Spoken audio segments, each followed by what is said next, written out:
আমার ব্লাউজের হুকটা খুলে দাও তো। কঙ্কা গোসল শেষে ভেজা কাপড় পরা অবস্থায় হিমুর কাছে গিয়ে কথাটা বলল। হিমু সোফায় বসে ল্যাপটপে কাজ করছিল। কঙ্কার দিকে মাথা উঁচু করে এক পলক তাকাতে লজ্জায় চোখটা নামিয়ে নিল, কারণ ভেজা কাপড় ও শরীরের সবকিছুই বোঝা যাচ্ছিল। এভাবে কতক্ষণ দাঁড়িয়ে থাকবো, দাও না খুলে। উপায় না দেখে হিমু অন্যদিকে মুখ ঘুরিয়ে হুঁক খুলে দেওয়ার চেষ্টা করতে লাগলো, কিন্তু পূর্ব অভিজ্ঞতা না থাকায় সে কিছুতেই পেরে উঠল না। কি হলো, এতক্ষণ লাগে বুঝি? কঙ্কার তাড়া খেয়ে হিমু বাধ্য হয়ে ওর পিঠের দিকে তাকিয়েই হুঁকটা খুলে দিল। হয়ে গেছে, তুমি এখন ড্রেস চেঞ্জ করতে পারো। কথাটা বলে হিমু চুপচাপ দাঁড়িয়ে রইল, আর মনে মনে ভাবলো কঙ্কা হয়তো এখন বাথরুমে গিয়ে ড্রেসটা চেঞ্জ করবে, কিন্তু না, সে হিমুর সামনে ব্লাউজটা খুলতে লাগলো। কঙ্কার এমন অস্বাভাবিক আচরণে হিমুর লজ্জায় দ্রুত রুম থেকে বেরিয়ে গেল। বের হয়ে দরজাটা বাহির থেকে লক করে দিল। তারপর সে মনে মনে কাজের মেয়েকে 101টা গালি দিতে লাগলো, কারণ সে থাকলে আজকে হিমুকে এসব করতে হতো না। লজ্জায় হিমু মরে যেতে লাগলো। কঙ্কা হিমুর আশ্রিতা বোন। খুব ছোটবেলায় কঙ্কার মা বাবা মারা যায়। তারপর সে দাদা দাদির কাছে মানুষ হতে থাকে। একসময় তার দাদা দাদিও মারা যায়। বলা বাহুল্য, তার অনেক আত্মীয় স্বজন থাকা সত্ত্বেও কেউ তার দায়িত্ব নিতে রাজি হয়নি। অজ্ঞতা কিছুদিন সে গ্রাম সম্পর্কে এক দাদির কাছ থাকে। কঙ্কা হিমুর নানুর বাড়ির এলাকার। এরপর ভাগ্যগুণ হঠাৎ একদিন হিমুর মার সাথে তার দেখা হয়ে যায়। হিমুর কোনো ভাই বোন ছিল না, তাই হিমুর মা কঙ্কার সব কাহিনী শুনে ওকে একেবারে নিয়ে নেয়। ওসব ছাড়াও হিমুর মায়ের কঙ্কাকে পছন্দ হওয়ার আরও একটা কারণ আছে। কঙ্কা অনেক শান্তশিষ্ট একটি মেয়ে, আর কিছু কম বুদ্ধির অধিকারিণী। ওকে যখন হিমুর মা আশ্রিত হিসেবে নেয় তখন ওর বয়স ছিল মাত্র 13-14 বছর। এখন ওর বয়স 17। তবে ওর বুদ্ধি বয়সের সাথে না বেড়ে দিনে দিনে আরও কমে যাচ্ছে। এ কারণে হিমুর মা ওকে একটু বেশি যত্নআত্তি করেন, খেয়াল রাখেন, ভালোবাসেন, সবসময় চোখে চোখে রাখেন। হিমুর থেকে কোনো অংশে ওকে কম ভালোবাসেন না। শুধু তাই নয়, হিমুর বাবা অডল সম্পত্তির অর্ধেক তার নামে উইল করে দিয়েছেন। হিমু যখন মাস্টার্স করার জন্য লন্ডন যায় তখন হিমুর মা কঙ্কাকে আশ্রিত হিসেবে নেন। সে কারণে হিমু কঙ্কাকে দেখে যেতে পারেনি। তবে হিমুর সাথে ওর মা যতবার ফোনে কথা বলতেন ততবারই কঙ্কার কথা বলতেন। হিমুও বুঝে গিয়েছিল উনি কঙ্কাকে নিজের মেয়ের জায়গাটাই দিয়েছেন। সবশেষে হিমু মাস্টার্স শেষ করে বাসায় ফিরল। কঙ্কার সাথে তার দেখা মিলল। হিমু তাকে বোন হিসেবে মেনেও নিল। তবে সামান্য একটা সমস্যা বেঁধে গেল। কঙ্কা ঠিক মতো রুম থেকে বের হতো না, ওর সাথে মিশতো না, কথা বলতো না। হিমু লন্ডন থেকে আসা অব্দি এই 15 দিনে একবারও সে ভালো মতো হিমুর সাথে কথা বলেনি, যার জন্য সম্পর্কটা ভাই বোনের মতো না হয়ে সামান্য শিথিল হয়ে গেছে। মূলত এটাই সমস্যা। গতকাল হিমুর মায়ের বান্ধবীর মেয়ের বিয়ে ছিল। ওখানে কঙ্কাকে নিয়ে গেলে তাকে নানা রকম প্রবলেম ফেস করতে হতো। এই কারণে উনি কঙ্কাকে হিমুর কাছে রেখে গেছেন। তাতে হিমুর কোনো প্রবলেম বা আপত্তি ছিল না, কিন্তু সমস্যা করেছে কাজের মেয়েটা। তার মা চলে যাওয়ার পর সেও ছুটি নিয়ে বাসায় চলে গেছে। শহরের এই বাসায় হিমুর মা বাবা, কাজের মেয়ে আর সে থাকে। তার গ্রামের বাসায় সব আত্মীয় স্বজনে ভর্তি। দরজা ধাক্কার শব্দ শুনে হিমু দরজাটা খুলে দিল।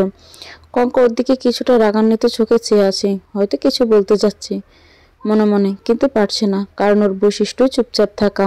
হিমু ওর দিকে একবার তাকাতেই আবার চোখ ফিরিয়ে নিল। শাড়ি ঠিকমতো পরতে পারেনি, প্রায় জায়গায় জায়গায় বের হয়ে আছে।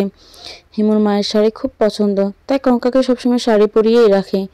হিমু কয়েকদিনে কয়েকবার কঙ্কাকে দেখেছে। তখন সে ঠিকই সাজানো গোছানো অবস্থায় ছিল, কিন্তু এখন আঁচল ধরতে শাড়ি খুলে যাচ্ছে অবস্থা হয়ে গেছে। সে যে তার মায়ের সাজানো গোছানো একটা যান্ত্রিক পুতুলের মতো, সেটা হিমুর বুঝতে দেরি হলো না। আর ওর মায়ের বেশির ভালোবাসা, আজের যত্ন পেয়ে পেয়ে যে সে দিনে দিন আরো বোকা হয়ে যাচ্ছে, সেটাও খুব সহজে অনুমান করতে পারল। হিমু রুমে ঢুকে বেডের উপরে বসলো।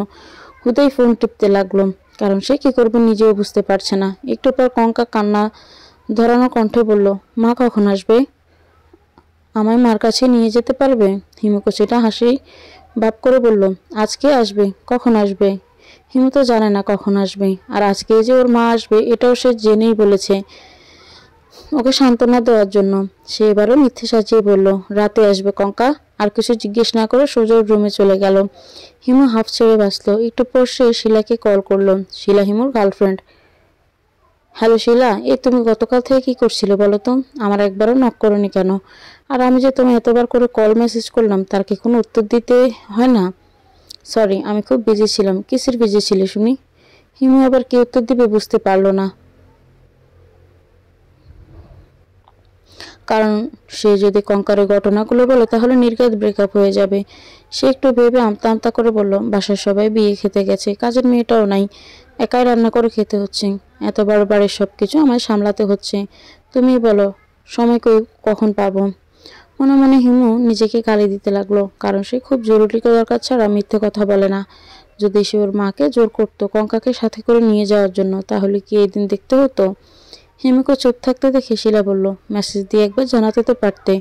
হ্যাঁ তা পারতাম, কিন্তু আমি ভাবছিলাম যে একদম ফ্রি হয়ে তোমায় নক দিব। হুম, ভালোই করেছ। তাহলে এখন কথা বলো। আই এম এক্সট্রিমলি সরি ইয়ার, আমি লাঞ্চটা সেরে নিয়ে তোমায় কল করছি, কেমন? ওকে। হিমু লাইন কেটে কিচেনে গেল। সে সকালে উঠে রান্না করে নিয়েছিল, এখন জাস্ট খাওয়ার পালা। আপনারা ভাবছেন কঙ্কা রান্না করলেই তো পারতো, তাই না? আসলে কঙ্কাকে হিমুর মা নিজের হাতটা ধুয়ে দেন না, তার কাছ থেকে কোনো কাজের আশা করা ঠিক। তার উপর আবার তার মাথায় গন্ডগোল। হিমু খাবার প্লেট বেড়ে কয়েকবার কঙ্কাকে ডাকলো, কিন্তু ওর কোনো সারা শব্দ পেল না। হিমু ভাবলো হয়তো ঘুমিয়ে পড়েছে, তাই ওর রুমে সোফায় বসে ভাত খাচ্ছিল আর ল্যাপটপে মুভি দেখছিল। এমন সময় কঙ্কা দ্রুত গতি তোর পাশে এসে বসলো। তারপর কোনো কথা না বলে হিমুর প্লেট থেকে খেতে লাগলো। এমন কাণ্ড দেখে হিমু পুরো হতভম্ব হয়ে গেল। সে খাওয়া বাদ দিয়ে চুপচাপ কঙ্কার মুখের দিকে তাকিয়ে থাকতে লাগলো। তুমি খাচ্ছ না কেন? আমার খাওয়া হয়ে গেছে তাই। না, তাহলে আমিও আর খাবো না। হিমু একটু ভেবে বলল, তুমি বুঝি মার সাথে এমন করে খাও? হুম। হিমু কিছুক্ষণ পর আবার খাওয়া শুরু করলো। জীবনে প্রথমবার এমন করে খেতে ভালোই লাগছে তার। খাওয়া শেষে হিমু মুভি দেখছে আর কঙ্কর পাশে বসে কিছুক্ষণ ল্যাপটপের দিকে তাকিয়ে থাকছে, আর কিছুক্ষণ হিমুর মুখের দিকে। হিমু পুরোই অস্বস্তিতে পড়ে গেছে। সে বুঝতে পারছে না কঙ্কা কেন ওর রুমে চলে যাচ্ছে না আর ওকে কিছু বলছে না। একটু পর হিমুই নিচ থেকে জিজ্ঞাসা করলো, কঙ্কা তুমি কিছু বলবে? কঙ্কার পুরো নাম কঙ্কনা, সবাই আদর করে কঙ্কা বলে ডাকে, কিন্তু হিমু কঙ্কনা বলেই ডাকে। আমি মার সাথে একটু কথা বলবো। হিমু কঙ্কার কথা শুনে মৃদু হেসে বলল, এটাই তুমি আমায় বলতে পারছো না? এটা বলার জন্য সেই তখন থেকে বসে আছো? কঙ্কা কোনো কথা বলল না, লজ্জায় মাথায় নিচু করে ফেললো। হিমু ওর মায়ের কাছে কয়েকবার কল করলো, কিন্তু ওর মা একবারও রিসিভ করলো না। মনে হয় বিয়ে বাড়িতে খুব ব্যস্ত। ওর মা ফোন রিসিভ করছে না দেখে কঙ্কা রাগে হিড় করে চলে যেতে লাগলো। ওর মাথায় শাড়ির আঁচল দিয়ে রেখেছিল, আর অমনি মাথা থেকে আঁচলটা পড়ে গেল। হিমু দেখলো চুলগুলো প্রায় সবই ভেজা, ভালোভাবে মাথা মোছেনি, চুল থেকে টপ টপ করে পানিও পড়ছে। হিমু কিছু বলার আগে কঙ্কা রুম থেকে চলে গেল। রাত তখন 9টার কাছাকাছি। হিমু শিলার সাথে কথা বলা শেষে রাতের খাবার খাওয়ার জন্য কিচেনে গেল। বিকেল থেকে এ পর্যন্ত একবারও কঙ্কা রুম থেকে বের হয়নি। হিমু ভাবলো কঙ্কা হয়তো রাগ করে আছে, তাই সে ওর খাবার প্লেট হাতে করে নিয়ে ওর রুমে গেল। গিয়ে দেখে কঙ্কা ঘুমে বিভোর। হিমু প্লেটটা রেখে ওর পাশে গিয়ে বসলো। ওর চুলগুলো এখনো বেজায় আছে, চুল থেকে টপ টপ করে ফ্লোরে পানি পড়ছে। হিমু কপালে হাত দিয়ে দেখলো জ্বরে ওর শরীর পুড়ে যাচ্ছে। হিমুর কপালে হাত রাখতে কঙ্কর হাতটা আলতো করে চেপে ধরলো, সাথে সাথে হিমুর শরীর একেবারে কেঁপে উঠল। এই কেমন স্পর্শ! হিমুর মনে হলো এমন স্পর্শ সে জীবনে প্রথমবার পেল। কঙ্কার ঘুম ভেঙে যাওয়ার ভয়ে হিমুর হাতটা ছেড়ে নিচ্ছে না, চুপচাপ ওর পাশে বসে মুখের দিকে তাকিয়ে আছে। রুমে জিরো লাইট দেওয়া আছে, খোলা জানালা দিয়ে এক ফালি চাঁদের আলো ওর মুখের উপর এসে পড়েছে। ওকে দেখতে ঠিক পূর্ণিমার চাঁদের মতোই লাগছে। হিমু ওর দিকে তাকিয়ে চোখের পলক ফেলতে পারছে না। কতক্ষণ এভাবে তাকিয়েছিল সে নিজেই জানে না। কঙ্কা এমনিতে অনেক সুন্দরী, অসম্ভব সুন্দরী, কিন্তু হিমুর কাছে আজ তাকে পরিপূর্ণ সুন্দর লাগছে। কী কারণে লাগছে সে সেটা নিজেও জানে না। মধ্যরাতে কঙ্কার ঘুম ভাঙলো। সে ঘুম থেকে উঠে হিমুকে দেখে কিছুটা অবাক হলো। তারপর খেয়াল করলো সে হিমুর একটা হাত চেপে ধরে আছে, সাথে সাথে হাতটা ছেড়ে দিয়ে বলল, মা এসেছে? হিমু থমথম হয়ে গেল। একটু পর বলল, না আসেনি। তুমি রাতে না খেয়ে ঘুমিয়ে পড়েছিলে, আমায় বললেই তো খাবার প্লেট তুলে দিতাম। আমি তো জানি না তুমি কখন খাও, কখন ঘুমাও। খাবার নিয়ে এসে দেখি তুমি ঘুমিয়ে পড়েছ। কঙ্কা রুমের লাইট দিয়ে হিমুর পাশে এসে বসলো। তারপর হিমুর দিকে তাকিয়ে বলল, কালকে তুমি আমার মার কাছে নিয়ে যেতে পারবে? হিমু কি উত্তর দেবে তাই ভাবছে। একটু পর বলল, তোমার চুলগুলো এখনো বেজেই আছে, আমি কি মুছে দেব? কঙ্কা কোনো উত্তর দিল না। একটু পর হিমু কঙ্কার আঁচল দিয়ে চুলগুলো মুছে দিতে লাগলো। কি হলো, উত্তর দাও। হিমুর কাছে যেন বাধা পড়ে গেছে। ও কষ্ট পায় এমন সত্য বলতে সে এখন নারাজ, তাই ধীর গলায় বলল, নিয়ে যাব। একটু পর কঙ্কা না খেয়ে ঘুমিয়ে পড়লো। হিমুর আর খাওয়া হলো না, সেও না খেয়ে ঘুমিয়ে পড়লো। সকালবেলা দরজা নক করার শব্দে হিমুর ঘুম ভেঙে গেল। দরজা খুলতে সে দেখলো শিলা রাগান্বিত হয়ে দাঁড়িয়ে আছে। হিমু মুখ কাচুমাচু করে শিলাকে জিজ্ঞেস করলো, তুমি? তাও আবার এত সকালে? হ্যাঁ আমি। কেন, খুব আশ্চর্য হয়ে গেলে দেখছি। না আসলে বাবু, হুট করে। হিমুর কথা শেষ না হতে শিলা হিড়হিড় করে রুমের ভিতরে ঢুকে পড়লো। বেডে বসে হিমুকে জিজ্ঞাসা করলো, তোমার ফোন কোথায়? কি জানি কোথায় যে ফেলে রেখেছি, জানি না। এ আবার কেমন কথা? সকাল থেকে না হলেও 50 বার কল দিয়েছি, অথচ তোমার ফোনে কোনো রেসপন্স নেই। শেষ উপায় না পেয়ে চলে আসলাম, ভাবলাম কি করছো সেটা নিজ চোখে দেখে আসি। হিমুর মুখ শুকিয়ে গেছে। সে ছোট বাচ্চাদের মতো মুখ করে এদিক সেদিক তাকিয়ে বলল, এসেছো, ভালোই করেছো। নিজ চোখে তো দেখতে পেলে আমি কি করছিলাম, তাই না? এখন বাবা মা আসার আগেই তুমি চলে যাও, নয়তো আমি লজ্জায় কাউকে মুখ দেখাতে পারবো না। এত তাড়া কিসের তোমার? আন্টি আঙ্কেল তো সব কিছুই জানেন, একটু বসেই যাই না। শিলা সারাদিন থাকলেও হিমুর কোনো প্রবলেম ছিল না, যদি না কঙ্কা থাকতো। শিলা যদি একবার কঙ্কাকে দেখতে পায় তাহলে রিলেশনের 12টা বাজবে, একদম ব্রেকআপ করে দিবে। হিমু সেটা কখনোই চায় না, কারণ শিলা একদিকে তার বেস্ট ফ্রেন্ড আর একদিকে তার গার্লফ্রেন্ড। ছোটবেলা থেকে একই সাথে পড়াশোনা করেছে, আর কিছুদিন আগে রিলেশনশিপেও জড়িয়েছে। হিমু ওয়াশরুম থেকে ফ্রেশ হয়ে কেবল সোফায় বসেছে মাত্র, এর মধ্যে কঙ্কা টলতে টলতে রুমে এসে ঢুকলো। শাড়িটাকে কোনো রকমে গায়ের সাথে জড়িয়ে রেখেছে, দীর্ঘ চুল দিয়েও অবশ্য পেছনের দিক ভালোভাবেই ঢেকে আছে, কিন্তু সামনের দিকের অবস্থা একদম বেহাল। শিলা ওকে এভাবে দেখে পুরাই থ মেরে রইল। কঙ্কা হিমুর কাছে গিয়ে বসলো, তারপর ঘুম ঘুম কণ্ঠে বলল, এই নাও তোমার ফোন, আমার পিঠের নিচে পড়েছিল এতক্ষণ, মনে হয় নষ্ট হয়ে গেছে। হিমু কঙ্কার হাত থেকে ফোনটা নিয়ে একপাশে রেখে দিল, তারপর খুব গম্ভীরভাবে কঙ্কাকে বলল, কঙ্কনা, তুমি তোমার রুমে যাও।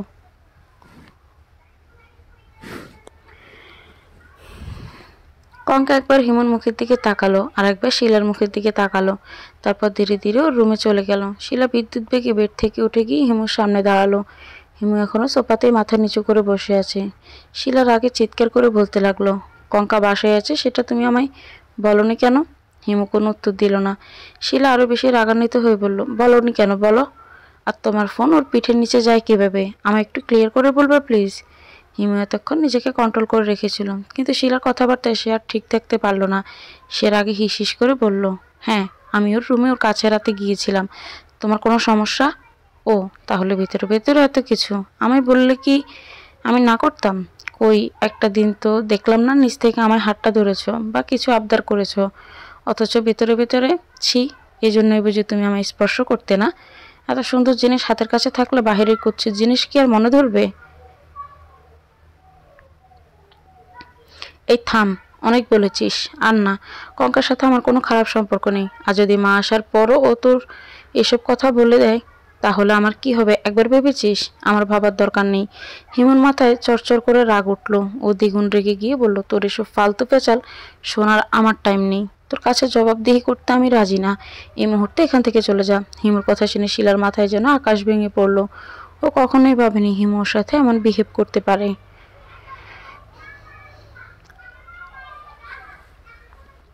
ও আর সহ্য করতে পারল না, কান্না করতে করতে রুম থেকে বেরিয়ে গেল। হিমু দরজা লক করে দিল, তারপর গেটের দারোয়ানকে বলল তার পারমিশন ছাড়া যেন ভিতরে কাউকে ঢুকতে না দেওয়া হয়। শিলার সাথে সে এমন ব্যবহার করতে চায়নি, কিন্তু শিলাই লিমিট ক্রস করে ফেলেছিল, তাই হিমুর আর কিছু করার ছিল না। তার উপরে আবার হিমু রাগলে নিজেকে কন্ট্রোল করতে পারে না। হিমু রুমে এসে বেডে শুয়ে পড়লো। কিছুক্ষণ চোখ বন্ধ করে থাকার পর সে ফোনটা হাতে নিয়ে চেক করতে লাগলো কিছু হয়েছে কিনা। না, ফোনের কিছুই হয়নি।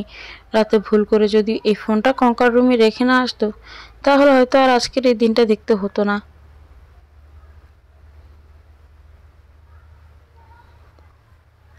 হিমু একটা বিষয় মনে মনে খেয়াল করলো, কঙ্কার জন্য এত বড় একটা ঝামেলা হয়ে গেল, অথচ কঙ্কার উপরে তার কোনো রাগ কাজ করছে না। একটু পর সে কঙ্কার রুমে গেল, গিয়ে দেখলো কঙ্কা কান্না করছে। ও খুব দ্রুত কঙ্কার কাছে গিয়ে বলল, কি হয়েছে তোমার, কান্না করছে কেন? কঙ্কা কোনো উত্তর দিল না। ও কঙ্কার থুতনিতে হাত দিয়ে ওর মুখের দিকে নিয়ে বলল, কি হয়েছে আমায় বলো, মার কাছে যাবে? কঙ্কা তবুও কিছু বলল না। কঙ্কার চোখের পানি হিমুর কাছে অসহ্য লাগছে। সে চোখের পানি মুছে দিতে দিতে বলল, মার কথা খুব মনে পড়ছে, মার সাথে কথা বলবে? কঙ্কা এবারও কোনো উত্তর দিল না। একটু আগেই শিলা ওর সামনে থেকে কান্না করতে করতে চলে গেল, সেটা ওর চোখে পড়ল না। কতদিনের সম্পর্ক শেষ হয়ে গেল, তবুও সেটা নিয়ে হিমুর কোনো মাথা ব্যথা নেই, অথচ কঙ্কার চোখের পানি নিয়ে তার মাথা ব্যথা শেষ নেই।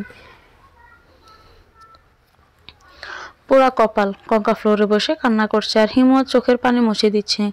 একটু পর হিমুর বাবা মা চলে আসলো। কঙ্কা শায়লাকে দেখেই কান্না করতে করতে জড়িয়ে ধরল। শায়লা মনে মনে নিজেকে খুব অপরাধী ভাবতে লাগলো। সিদ্ধান্ত নিল যে এমন করে আর কখনো কঙ্কাকে ফেলে রেখে কোথাও যাবে না। একটু পর হিমু এসে ওর মাকে বলল, জানো মা, দিনে 100 বার করে তোমার কথা বলেছিল আর আমার মাথাটা খাচ্ছিল। শায়লা বেগম একটা শুকনো হাসি দিয়ে বলল, খুব বোকার মতো কাজ করেছি রে, ওকে তোর কাছে না রেখে গিয়ে সাথে করে নিয়ে যাওয়াই উচিত ছিল। আমার লাইফ ফেল হওয়ার পর সেটা তুমি বুঝলে। দুদিনেই তোর লাইফ ফেল হয়ে গেল, তাহলে এতদিন আমার লাইফ কি হয়ে গেছে? হিমুর বাবাও রুমে এসেছিল। শায়লা বেগমের কথা শুনেই সবাই হাসিতে ঢলে পড়ল, তাদের সাথে কঙ্কাও হেসে ফেলল। শিলা হিমুকে 2 দিন ফোন করেছিল, কিন্তু হিমু কোনো রেসপন্স করেনি, উল্টা শিলাকে আরো সব জায়গা থেকে ব্লক করে দিয়েছে। কঙ্কা দিনে একবারও রুম থেকে বের হতো না, কেননা রুমের ভিতরে থাকাটাই ওর বৈশিষ্ট্য। হিমুই মাঝে মাঝে ছলো করে ওর রুমে যেত, ওকে এক পলক দেখে আবার চলে আসতো। এভাবে কয়েকদিন কেটে গেল। হিমু ধীরে ধীরে কঙ্কার প্রতি আরো বেশি দুর্বল হয়ে পড়তে লাগলো। শেষে এমন অবস্থা হলো যে কঙ্কাকে এক মুহূর্ত না দেখলে সে অস্থির হয়ে পড়তো। এমনি একদিন বিকেলে হিমু তার মায়ের কাছে গিয়ে বলল, মা, শিলার সাথে কি তোমার কথা হয়? না। অবশ্য একদিন ফোন করেছিল, কিন্তু আমি ব্যস্ততাকে রিসিভ করতে পারিনি। পরে আমি ফোন দিয়েছিলাম, কিন্তু ও রিসিভ করেনি। কেন, কি হয়েছে বলতো? না, তেমন কিছু হয়নি, আমি এর সাথে রিলেশন ব্রেকআপ করেছি। শায়লা বেগম তরকারি তেলে দিচ্ছিলেন। হিমুর কথা শুনে অবাক হয়ে রান্না বাদ দিয়ে ওকে জিজ্ঞেস করলেন, কেন? তুই কি কথা না বলে থাকতে পারবি? হিমুর মায়ের সাথে খুব ফ্রি ছিল, সব কথাই শেয়ার করতো, তাই সে ওর মায়ের কথা শুনে একটা তাচ্ছিল্যের হাসি দিয়ে বলল, কয়েকদিন হলো আমি নিজেই যোগাযোগ করা বন্ধ করে দিয়েছি। ওর প্রতি আমি খুবই বিরক্ত মা, মনে হয় না আর কখনো ওর সাথে কন্ট্রাক্ট করব। তাতে কি তুই হ্যাপি থাকতে পারবি? হ্যাঁ মা, আমি একদম ঠিক আছি, বলতে পারো আগের চেয়ে অনেক বেশি হ্যাপি আছি। শায়লা বেগম আবার রান্নায় মনোযোগ দিলেন। হিমু চুপচাপ তার পাশে দাঁড়িয়ে রান্না করা দেখতে লাগলো। একটু পর শায়লা কঙ্কাকে আচারের বয়ামটা ওনার রুম থেকে আনতে বললেন। কয়েক মিনিট পর কঙ্কা আচার খেতে খেতে বয়াম হাতে নিয়ে কিচেনে ঢুকলো। ওর ঠোঁটের চারপাশে আচার লেগে থাকতে দেখে হিমু জোরে হেসে ফেলল। কঙ্কা হিমুকে হাসতে দেখে ধপ করে বয়ামটা রেখে চলে গেল। শায়লা বেগম হাসতে হাসতে হিমুকে বলল, তুই সবসময় ওর সাথে এমন করিস কেন? আমি আবার কি করলাম? বলে হাসতে হাসতে হিমু কঙ্কার রুমে চলে গেল। কঙ্কা আয়নার সামনে বসে জিহ্বা দিয়ে ওর ঠোঁটের আশেপাশের আচারগুলো খাওয়ার চেষ্টা করছিল। হিমুকে দেখা মাত্রই চুপ করে গেল। হিমু কোনো রকমের হাসি চেপে রেখে ওর পাশে গিয়ে বলল, তুমি কি আমার উপরে রাগ করেছ? কঙ্কা কোনো কথা বলল না, তবে মুখের কিছুটা রাগের ছাপ ফুটে উঠেছে। আচ্ছা, আমি তোমায় হেল্প করব? কি হেল্প করবে? কঙ্কা আশ্চর্য হয়ে জিজ্ঞাসা করলো। ওই যে আয়নার দিকে তাকিয়ে যেটা করছিলে। কঙ্কা হিমুর কথায় কোনো মাথা মুন্ড বুঝতে না পেরে চুপ করে রইল। হিমুর পিছনে দাঁড়িয়ে আয়নার দিকে তাকিয়ে বলল, আর খুব বেশি দেরি নেই। কঙ্কা আয়নাতে হিমুর দিকে তাকালো, কিন্তু কিছু বলল না। হিমু আয়নাতে কঙ্কার দিকে তাকিয়ে বলল, আমার কাছ থেকে এত দূরে দূরে থেকে কি আমায় আরো পাগল করতে চাও? কঙ্কা চুপ। আচ্ছা, আমি যে তোমায় ভালোবেসে ফেলেছি এটা কি তুমি বুঝতে পারো না? কঙ্কা চুপ। তুমি আমায় এমন ইগনোর কেন করো? একটু তো ভালোবেসে কাছে টেনে নিতে পারো। কঙ্কা এখনো চুপ, এক দৃষ্টিতে হিমুর দিকে তাকিয়ে আছে। হিমু কিছু একটা বলতে চাচ্ছিল, তার আগে কঙ্কার চোখে দিয়ে তাকিয়ে ও হতভম্ব হয়ে গেল। আয়না থেকে মুখ গড়িয়ে সরাসরি কঙ্কার চোখের দিকে তাকালো। একটু পর বলল, আয়নাতে তোমার চোখের তারা ব্রাউন কালার দেখালো, কিন্তু এখন একদম ব্ল্যাক দেখাচ্ছে। কেন? কঙ্কা হিমুর দিকে তাকিয়ে বলল, আমি যদি মাকে সব কথা বলে দিই সেই ভয়ে তোমার এমন হচ্ছে। বলেই হাসতে লাগলো। হিমু এতদিন জানতো কঙ্কা কথার পৃষ্ঠে কথা বলতে জানে না, শুধু চুপ হয়ে বোকার মতো চেয়ে থাকে। আর আজও কিভাবে এমন সাবলীল ভাষায় উত্তর দিচ্ছে। কঙ্কা একটু বাঁকা হেসে হিমুর কাছে এগিয়ে গেল। হিমুর মুখ ওর মুখের কাছে টেনে নিয়ে বলল, তুমি নাকি হেল্প করবে আমায়? হিমু পাথরের মতো স্থির হয়ে আছে, মুখে কোনো কথা নেই। কঙ্কা জিহ্বা দিয়ে হিমুর ঠোঁটের এক পাশে স্পর্শ করলো। হিমুর পুরো শরীর সাথে সাথে কেঁপে উঠল। সে ভয়ে কঙ্কাকে বলল, তোমার জিহ্বা এমন বরফের মতো ঠান্ডা কেন? কঙ্কা ছোট বাচ্চাদের মতো মুখ করে হিমুর দিকে তাকিয়ে রইল। হিমু তৎক্ষণাৎ নিজেকে সামলে নিয়ে বলল, কঙ্কা, তুমি আমায় কিস করলে? কখন? একটু আগেই তো। যে তোমার জিহ্বা দিয়ে আমার ঠোঁটে স্পর্শ করলে? তুমিই তো বললে যে আমায়। কথাটা শেষ না হতে হিমুর বাবা রুমের ভিতরে ঢুকলেন। হিমু দেখে তিনি বললেন, কাল গ্রামের বাড়ি যেতে হবে। হঠাৎ আনিস রিয়ার বিয়ে ঠিক করেছে। কিন্তু বাবা, রিয়া তো সবে এসএসসি পরীক্ষা দিল, এত তাড়াহুড়োর কি দরকার ছিল? সেটাই তো দেখতে যেতে হবে। পরের দিন সকালে সবাই গ্রামের বাড়ির উদ্দেশ্যে রওনা দিল। বাড়ির ভেতরে ঢুকতে বুঝতে পারলো বিয়ের ধুম পড়ে গেছে। আনন্দে ভরে উঠেছে পুরো বাড়ি। হিমুর দেখে সবার আনন্দ আরো দ্বিগুণ বেড়ে গেল। বাড়ি ভর্তি কত মেয়ে ছড়িয়ে ছিটিয়ে আছে, কত সুন্দর করে সেজে গুজে বেড়াচ্ছে, কিন্তু হিমুর চোখ সেই কর্ণকের দিকে চুপ করে বসে থাকা কঙ্কার উপরেই। এ কাজ ওই কাজ করছে, আর ঘুরে ফিরে কঙ্কার আশেপাশে গিয়ে ওকে দেখছি। কঙ্কার সাদা রঙের শাড়ি পরেছে, সাদা রঙের সৌন্দর্য বেড়ে আরো দ্বিগুণ হয়ে গেছে। কঙ্কা গেস্ট রুমের কর্নারের দিকে একটা চেয়ারে চুপচাপ বসে আছে, ওর পাশে থাকা ছোট মেয়েটার সাথে মাঝে মাঝে কথা বলছে। সারাটা দিন দৌড়ের উপর কেটে গেল হিমুর। সন্ধ্যার পর একটু সুযোগ পেতে কঙ্কার সাথে গল্প করতে লাগলো। কঙ্কা রিয়ার পাশে বসেছিল। হিমুর কাছে গিয়ে বলল, কঙ্কনা, এই যে মেরুন রঙের পাঞ্জাবি পরা একটা ছেলেকে দেখতে পাচ্ছ? কঙ্কা ওই দিকে তাকালো। হিমু হাসি চেপে রেখে বলল, ওই ছেলেটার সাথে কিন্তু তোমাকে খুব মানাবে। ছেলেটা অনেক শর্ট ছিল, আর কঙ্কা অনেক লম্বা। হিমু যে ওকে জ্বালাচ্ছেও সেটা বুঝতে পেরে মুখে ফুলে রইল, কিন্তু কোনো কথা বলল না। কঙ্কাকে মুখ ফুলিয়ে থাকতে দেখে হিমু আর হাসি আটকাতে পারল না, হু হু করে হেসে উঠল। কঙ্কা ধুমধুম করে হেঁটে ওখান থেকে চলে গেল। রিয়া হাসি আটকাতে না পেরে বলল, হিমু ভাইয়া, তুমি এখন আগের মতোই আছো? কেমন রে, ফাজিল টাইপের? বলে দুইজন আবার হাসিতে ফেটে পড়ল। বরপক্ষ থেকে সবাই চলে এসেছে। বিয়ে পড়ানো আয়োজন নিয়ে সবাই ব্যস্ত হয়ে পড়েছে। হিমুর দায়িত্ব পড়ে গেছে রান্নাবান্না সামাল দেওয়ার দিকে, আর কঙ্কা ছোট বাচ্চাদের হাতে মেহেদি দিয়ে দিচ্ছে, কাউকে সাজিয়ে দিচ্ছে, কিন্তু কোনোটাই নিখুঁতভাবে করতে পারছে না। তবে ছোট বাচ্চাদের সেগুলো খুব পছন্দ হচ্ছে। বিয়ে পড়ানো একটু আগে জানা গেল রিয়া ওর বয়ফ্রেন্ডের সাথে পালিয়ে গেছে। নিমিষেই পুরো বিয়ে বাড়ির আনন্দ মাটি হয়ে গেল। বংশের মুখে চুনকালি লাগার ভয়ে রিয়ার বাবা আর হিমুর বাবার আলোচনা করতে বসলো। সবশেষে সিদ্ধান্ত নিল ওই ছেলের সাথে কঙ্কার বিয়ে দিয়ে দিবে। তবু বিয়ে ভাঙিয়ে বংশের মান সম্মান নষ্ট করতে পারবে না। কিছুক্ষণের মধ্যে হিমুর কানে কথাটা গেল। হিমুর রাগে আগুন হয়ে ওর বাবার কাছে আসলো। এসে রাগান্বিত কণ্ঠে বলল, শুনলাম তোমরা নাকি ওই ছেলের সাথে কঙ্কার বিয়ে দিতে চাচ্ছ? কেন? কঙ্কার মত নিয়ে আমরা সব সিদ্ধান্ত নিয়েছি, আর ওই ছেলে কঙ্কাকে দেখেও পছন্দ করেছে। হিমুর আগে কোনো কথা বলতে পারছিল না, চোখ দুটো রক্তের মতো লাল হয়ে উঠল। কাঁপা কাঁপা কণ্ঠে বলল, বাবা, তুমি এই বিয়ে ক্যান্সেল করে দাও। হিমুর বাবা অবাক হয়ে জিজ্ঞেস করলো, কেন? এতে তোর কি সমস্যা? ছেলে পছন্দ হয়নি? হিমুর রাগান্বিত কণ্ঠ শুনে অলরেডি বাড়ির সব গার্জিয়ানরা সেখানে উপস্থিত হয়েছে। হিমু অপলক সবার দিকে তাকিয়ে বলল, আমি কঙ্কাকে ভালোবাসি, ওর বিয়ে হলে শুধু আমার সাথেই হবে, না হলে কারোর সাথে নয়। হিমুর কথা শুনে সবার চোখ কপালে উঠে গেল। হিমুর মা ওর কাছে এসে বলল, হিমু, তুই এসব কি বলছিস? তোর মাথা ঠিক আছে তো? হ্যাঁ মা, আমার মাথা একদম ঠিকই আছে, কিন্তু শুধু তুই ওকে চাইলেই তো হবে না, ওরও তো মত থাকতে হবে। আর এই বিয়েটার সাথে আমাদের বংশের মান সম্মান সব জড়িয়ে আছে। হিমুর বাবা কঙ্কাকে এমনিতেই অনেক ভালোবাসতেন, কিন্তু পুত্রবধূ হিসেবে অমন অনাথ মেয়েকে তিনি কখনোই চান না।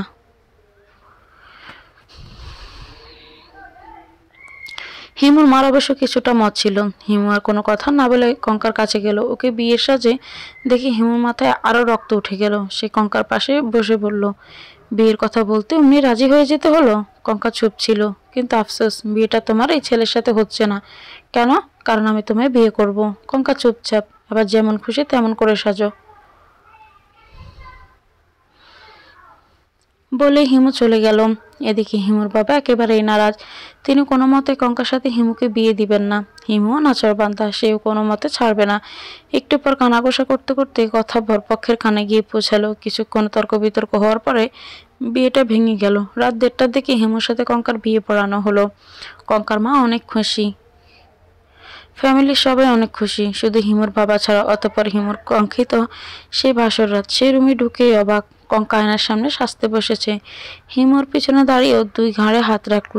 তারপর কঙ্কার মুখের দিকে ঝুঁকে পড়ে কানের কাছে মুখ নিয়ে গিয়ে বলল, বলেছিলাম না খুব বেশি দেরি নেই। কঙ্কা হিমুর মুখের দিকে মুখটা ঘুরিয়ে নিয়ে বলল, এত আবেগ? হিমুর সব আনন্দ মুহূর্তেই নষ্ট হয়ে গেল। সে গম্ভীর গলায় বলল, আবেগ নয়, ভালোবাসা। যদি বলে সেই ভালোবাসার প্রমাণ দিতে হবে, তুমি পারবে? কিভাবে দিতে হবে? আজকের পর থেকে তুমি আমায় কখনো স্পর্শ করতে পারবে না। হিমু হেসে ফেলল। কঙ্কার গাঁট থেকে হাত নামিয়ে বলল, এ আবার তেমন কি? যদি বলতে তোমার দিকে কখনোই তাকানো যাবে না, তাহলে হয়তো আমি পরীক্ষায় হেরে যেতাম, কারণ আমি তোমায় স্পর্শ না করে সারা জীবন কাটিয়ে দিতে পারবো, কিন্তু তোমায় না দেখে এক মুহূর্ত কাটাতে পারবো না। কঙ্কা বিস্মিত হয়ে গেল। হিমুর দিকে তাকিয়ে বলল, তাই বুঝি? ঠিক আছে, তাহলে এই কথাই রইল। হিমু আর কোনো কথা না বলে বিছানায় গিয়ে শুয়ে পড়ল। একটু পর কঙ্কা ওর পাশে গিয়ে শুয়ে পড়ল। হিমু কঙ্কার দিকে এক দৃষ্টিতে চেয়ে আছে। কঙ্কাকে নড়াচড়া করতে দিচ্ছে না। হঠাৎ কঙ্কা এক অদ্ভুত কাণ্ড করে বসলো। হিমুকে কিছু বলার সুযোগ না দিয়ে এক করে ওর শরীরের সব কাপড় খুলতে লাগলো। হিমু বাধ্য হয়ে অন্য পাশ ফিরে শুলো, কারণ কঙ্কাকে কোনো কাজে বাধা দেওয়া মানে নিজের পায়ে নিজেই কুড়াল মারা। হিমু জানতো কঙ্কার মাথায় গন্ডগোল আছে, কিন্তু এত বেশি গন্ডগোল আছে সেটাও ভাবতে পারেনি। একটু পর কঙ্কা হিমুকে বলল, তুমি আমার দিকে তাকাও, নয়তো আমি রাগ করব, এমনকি কান্নাও করতে পারি।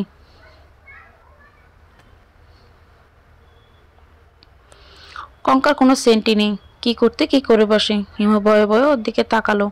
অনেক কষ্টে নিজেকে কন্ট্রোল করে নিয়ে আছে। এমন নগ্ন রূপসীর সামনে নিজেকে কন্ট্রোল করে রাখাটাও এক অসাধারণ ক্ষমতা। প্রায় 2 ঘন্টা পর কঙ্কা হিমুর উপর শুয়ে বলল, তুমি তোমার পরীক্ষা উত্তীর্ণ হয়েছে, এবার আমায় উত্তীর্ণ করো।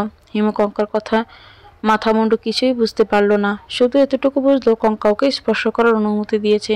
হিমু ক্ষুধার্ত বাঘের মতো কঙ্কার উপর ঝাঁপিয়ে পড়ল। দীর্ঘক্ষণ পর ও যখন আবেগের অতিশয্যে চলে গেছে, তখন ওর ঘাড়ের কাছে কঙ্কার গরম নিঃশ্বাস অনুভব করতে পারলো। ও আরো ক্ষুধার্ত হিংস্র হয়ে উঠল। একটু পর কঙ্কর কানে ফিসফিস করে বলল, আমি তোমার সবকিছু স্বাদ পেতে চাই, এমনকি রক্তেরও। হিমু অতটাই গভীর মোহ হারিয়ে গিয়েছিল যে ও কঙ্কার কথার অর্থ না বুঝিয়ে বলল, আমার সবকিছুই তো তোমার। কঙ্কার এক মুহূর্তে দেরি করলো না, সাথে সাথে হিমুর গাঁড়ে ওর ধারালো দাঁত দুটো বসিয়ে দিল। তৃষ্ণার্ত চাতক পাখির মতো ডকডক করে হিমুর রক্ত দিয়ে ওর মৃত্যু ক্ষুধা মেটাতে লাগলো। কঙ্কা হিমুর গাঁট থেকে মুখ সরিয়ে বলল, তোমার রক্তের স্বাদ তোমার মতোই অতুলনীয়, আর সবার থেকে আলাদাও। হিমু এতক্ষণ স্বর্গসুখ ভোগ করছিল। সে ঘোরের মধ্যে চোখের পাতা না খুলেই বলল, মুখ সরালে কেন? আরো যত খুশি রক্ত নাও। কঙ্কা হিমুর বুকের উপর মাথা রেখে বলল, না, আর বেশি রক্ত নিলে তুমি মারা যাবে। হিমু আর কোনো কথা বলল না। সে এতটাই ঘোরের মধ্যে ছিল যে কঙ্কার কোনো কথার অর্থ বুঝতে গেল না, বরং কঙ্কার উপরে ক্ষুধার্তে হিংস্র বাঘের ন্যায় ঝাঁপিয়ে পড়ল। অতঃপর চিরচিরিত প্রকৃত স্বর্গসুধা উপভোগ করতে লাগলো। সকালে হিমুর ঘুম ভাঙতে দেখলো কঙ্কা পাশে নেই। সে ঘুম থেকে চোখে কঙ্কাকে ডাকতে লাগলো, আর রাতের সুখ স্মৃতিগুলো রোমন্থ করতে লাগলো। তার স্মৃতিতে সবকিছু স্পষ্টভাবে ভেসে উঠল, শুধু কঙ্কার রক্ত পান করাটা ছাড়া। একটু পর কঙ্কা হিমুর ডাক শুনে প্রায় দৌড়ে রুমে আসলো। কঙ্কা দিকে তাকিয়ে হিমুর চোখ কপালে উঠে গেল।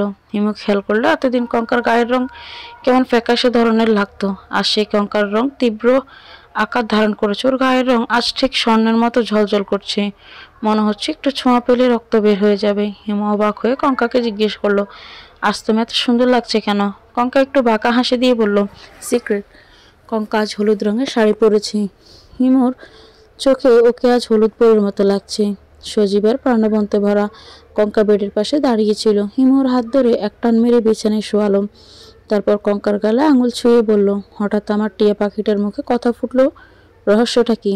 আবার এক রাতে সুন্দর হয়ে গেল। কঙ্কা অভিমান করে বলল, আমি বুঝি আগের চেয়ে সুন্দর ছিলাম না? আমি কখন বললাম যে ছিলে না? আমি জাস্ট বললাম আগের থেকে অনেক বেশি সুন্দর লাগছে। হয়েছে, চলো, বাবা অনেক রাগ করে বসে আছেন, আমি ভয়ে তার সামনে যেতে পারছি না। হিমা হাসতে হাসতে বলল, তার সামনে যেতে কে বলেছে? বলতে হবে কেন, আমি নিজেই গিয়েছি। ও আচ্ছা, বেশ, কথা ফুটেছে তো তোমার মুখে, কথা বলা বন্ধ করতে হবে দেখছি। বলে হিমু কঙ্কাকে জোর করে কিস করতে লাগলো। কঙ্কা শুধু ওকে ছাড়ানোর চেষ্টা করছে। হঠাৎ কঙ্কার একটা হাত হিমুর ঘাড়ের রক্ত পান করার জায়গায় গিয়ে লাগলো। হিমু তখনই ব্যথায় কুকড়ে গেল। হিমু কঙ্কাকে ছেড়ে দিয়ে বলল, ঘাড়ে এমন ব্যথা করছে কেন? কি হয়েছে এখানে, দেখো তো। কঙ্কা হিমুর ঘাড়ের ওই জায়গাটা একবার আলতো করে স্পর্শ করে দিল। তারপর এক দৃষ্টিতে কিছুক্ষণ তাকিয়ে রইল। ধীরে ধীরে হিমুর ঘাড়ের ব্যথাটা কম অনুভূত হলো। হিমু ঘাড়ে হাত বুলিয়ে নিয়ে বলল, আশ্চর্য, তোমার হাতে জাদু আছে নাকি? ব্যথা অনেকটা কমে গেল। কঙ্কা হাসতে হাসতে বলল, আছে বই কি। আর কোনো কথা নয়, ওঠো বলছি, বাইরে সবাই আমাদের জন্য অপেক্ষা করছে। আমি গেলাম, তুমি থাকো। কঙ্কা বাইরে চলে গেল। হিমু ওয়াশরুমে গেল ফ্রেশ হতে। শাওয়ার শেষে এসে ড্রেস চেঞ্জ করতে গিয়ে লক্ষ্য করলো শরীরে বিভিন্ন জায়গায় আঁচড়ের দাগ। সে প্রথমে একটু আটকে উঠল, কিন্তু পরক্ষণে কঙ্কার কথা ভেবে একটা মুচকি হাসলো। তারপর অস্পষ্ট ওর মুখ দিয়ে বের হলো রাক্ষসী। রুম থেকে বেরোতে সে দেখলো সবাই খাবার টেবিলে বসে আছে, মনে হয় ওর জন্য অপেক্ষা করছে। ও দ্রুত মাথা নিচু করে গিয়ে কঙ্কার পাশে বসে পড়ল। আর চোখে দেখলো ওর বাবাকে, রাগে গিলে খাচ্ছে, কিন্তু কিছু বলতে পারছে না। হিমু মাথা নিচু করে মুখ টিপে হাসতে লাগলো। একটু পরে খাওয়া দাওয়া শুরু হয়ে গেল। কঙ্কাকে গোকরাসে খেতে দেখে হিমু ফিসফিস করে বলল, বেশি তাড়াহুড়ো করে খেও না, শেষে দেখা যাবে খাবারের সাথে দাঁতগুলো গিলে ফেলছো। কঙ্কার রাগে মুখ ফুলে একটু খেয়েই উঠে গেল। হিমু মনে মনে এটাই চাচ্ছিল। যাওয়ার একটু পরে হিমু কঙ্কার জন্য প্লেটে করে খাবার নিয়ে গেল। রুমে গিয়ে দেখে কঙ্কা মুখ ফুলে সোফায় বসে আছে। হিমু টেবিলের উপর প্লেটটা রেখে বলল, বাহ, বিয়ের আগে কত সুন্দর না বলে আমার প্লেটে খাইতে বসতা, আর এখন খাওয়ার সময় আমার চিনতেই পারো না। এ না হলে আদর্শ বউ। হিমুর কথা শুনে কঙ্কার যতটা না রাগ হচ্ছিল তার চেয়ে বেশি হাসি পাচ্ছিল। সে হাসি চেপে রাখার চেষ্টা করতে করতে বলল, হ্যাঁ, তুমিও কিন্তু খুব আদর্শ স্বামী, তাই মানুষকে খোঁটা দিয়ে নিজে পেট পুরে খেয়ে আসলে। হইছে, থাক, তোমার সাথে এক প্লেটে খাবো বলে এই কথাটা বলেছিলাম, আসো একসাথে খাই। কঙ্কার কোনো কথা না বাড়ি হিমুর পাশে বসে এক প্লেটে খেতে লাগলো। হিমু খেতে খেতে বলল, আচ্ছা বলো তো, তুমি যে আমার সাথে ওই রকম করতে, সেটা কি ইচ্ছে করে করতে? কীরকম? ওই যে মা যখন আমার কাছে তোমায় রেখে বিয়ে খেতে গিয়েছিল, তখন শাড়ি ঠিক মতো পরতে না, প্রায় সব কিছুই বের হয়ে থাকতাম। কিছু জিজ্ঞেস করলে উত্তর দিতে না, শুধু বোকার মতো ড্যাব ড্যাব করে চেয়ে থাকতে। কঙ্কা কিছুক্ষণ চুপচাপ থেকে বলল, জানি না, থাক, জানতে হবে না, শুধু আমায় কখনো ছেড়ে যেও না, তাহলেই হবে। হিমুর কথা শুনে কঙ্কার মুখ কালো ছায়ায় ডেকে গেল। সে কাঁপা কাঁপা কণ্ঠে বলল, তুমি যেন আমায় আবার ছেড়ে যেও না। হিমু কোনো উত্তর না দিয়ে হাসতে হাসতে হাত ধুইতে গেল। সে হাত পরিষ্কার করতে করতে বেসিনে আয়নায় নিজের মুখ দেখতে লাগলো। ও খেয়াল করলো আজ ওর মুখটা কেমন জানি ফ্যাকাশে ফ্যাকাশে লাগছে। হাত ধোয়া শেষেও যেতে ধরে হঠাৎ আয়নায় কঙ্কাকে দেখে থমকে গেল। বেসিনটা রুমের মধ্যেই, একপাশে ছিল। কঙ্কা সোফায় বসে খাচ্ছিল। বেসিনের আয়না ঠিক সামনে সোফাগুলো রাখা ছিল। হিমু খুব ভালো করে দেখতে পেল আয়নাতে কঙ্কাকে একদম বয়স্ক বুড়ির মতো দেখাচ্ছে। হাত পা মুখের চামড়া সবকিছু কুঁচকে গিয়েছে, চুলগুলো সাদা হয়ে আছে। হিমুর ভিতর অজানা ভয়ে কাঁপতে লাগলো। সে ভয়ে পেছনে ঘুরে কঙ্কাকে দেখার সাহস পেল না। হিমু আয়না থেকে মুখ নামিয়ে ধীরে ধীরে পেছনে ঘুরতে লাগলো। ভয়ের ভেতরটা ঠক ঠক করতে কাঁপছে। কয়েক সেকেন্ড পরও পেছনে তাকাতেই দেখলো কঙ্কা এক মনে খাবার খাচ্ছে। ও একটা স্বস্তির নিঃশ্বাস ফেলে কঙ্কার কাছ হতে কয়েক হাত দূরে গিয়ে বসলো। কঙ্কা খাওয়া শেষে প্লেট রাখার জন্য কিচেনে চলে গেল। যাওয়ার সময় একবার হিমুর দিকে তাকিয়ে বাঁকা হাসি দিয়ে গেল, রহস্যের ভরা সেই হাসি। যতই সময় যাচ্ছে হিমুর ভয় ততই বাড়ছে, আর মাথার মধ্যে হাজার প্রশ্ন ঘুরপাক খাচ্ছে। কঙ্কা কোনো স্বাভাবিক মানুষ নয়। আয়না তোকে একদম বয়স্ক বুড়ির মতো লাগছিল। তাহলে কঙ্কা কে? কেন ওর সাথে এমন লুকোচুরি খেলছে? হিমু আর এই বিষয়টা নিয়ে ভাবতে পারছে না। ওর মাথা টলমল করছে, দুশ্চিন্তা চোখ দিয়ে সর্ষে ফুল দেখছে। কঙ্কা কিচেনে যেতে যেতে হিমুর কথা ভাবতে লাগলো। হিমু ওকে আয়নায় যখন দেখেছিল তখন কঙ্কা সেটা বুঝতে পেরেছিল যে হিমু ওকে দেখছে, কিন্তু ততক্ষণ অনেক দেরি হয়ে যাওয়ার ওর পক্ষে রূপ বদল করা সম্ভব হয়নি। রূপ বদল করতে গিয়ে যদি হিমু আরও ভয় পেয়ে যায়, সেজন্য নিরুপায় হয়ে চুপচাপ বসেছিল। হিমু যে এখন ওকে নিয়ে আকাশ পাতাল সমান দুশ্চিন্তা করছে আর ভয় পাচ্ছে, সেটা কঙ্কা বুঝতে পারছে, কিন্তু ওর মাথায় এখন কোনো আইডিয়া আসছে না হিমুকে সান্ত্বনা দেওয়ার মতো। কঙ্কা একবার মনে মনে ভাবছে হিমুকে বলে দিবে যে সে মানুষ নয়, রক্তচোষা পিশাচিনী। আর একবার মনে মনে ভাবছে যদি সত্যি কথা বলে দিলে হিমুকে ছেড়ে চলে যায়, তাহলে কি হবে। এইসব চিন্তা করতে করতে কঙ্কা হিমুর রুমে চলে গেল। এদিকে হিমু চোখ বুজে দুশ্চিন্তায় সাগরে ডুবে গিয়েছিল। কঙ্কার পায়ের শব্দ শুনে সে চোখ মেলে তাকালো। কঙ্কা হিমুর পাশে গিয়ে বসলো। হিমু আবার চোখ বন্ধ করে ভাবতে লাগলো। কঙ্কা হিমুর মাথায় হাত বুলিয়ে দিতে দিতে বলল, তুমি কি কোনো বিষয় নিয়ে খুব চিন্তিত হয়ে আছো? হিমু কোনো উত্তর দিল না। কঙ্কর থেকে উত্তর না পেয়ে ঘাবড়ে গেল। একটু পর শায়লা বেগম ওদের রুমে আসলো। ওনাকে দেখে কঙ্কা দাঁড়িয়ে পড়ল। হিমু বিছানা থেকে উঠে বসলো। উনি হিমুর পাশে এসে কঙ্কার দিকে তাকিয়ে বলল, হুটহাট করে এত কিছু হয়ে গেল, তুই কি খুশি হয়েছিস মা? হ্যাঁ মা, আমি অনেক খুশি হয়েছি। কঙ্কার কথা শুনে উনি আকাশ থেকে পড়লেন। যে মেয়ে কোনোদিন কোনো প্রশ্ন উত্তর দেয় না, শুধু চুপচাপ বোকার মতো তাকিয়ে থাকে, সেই মেয়েকে আজ প্রশ্ন করার সাথে সাথে উত্তর দিয়ে দিল। উনি অবাক হয়ে হিমুর দিকে তাকিয়ে কি যেন বলতে চেয়েও বললেন না। তারপর হিমুকে কৌতূহলে জিজ্ঞেস করলেন, হ্যাঁ রে, তোর বাবা তোকে পরে কিছু বলে টলেনি তো? না, কিছুই বলেনি, শুধু আমাকে দেখলে একটু মুখটা প্যাঁচার মতো করে রাখছেন, এই আর কি।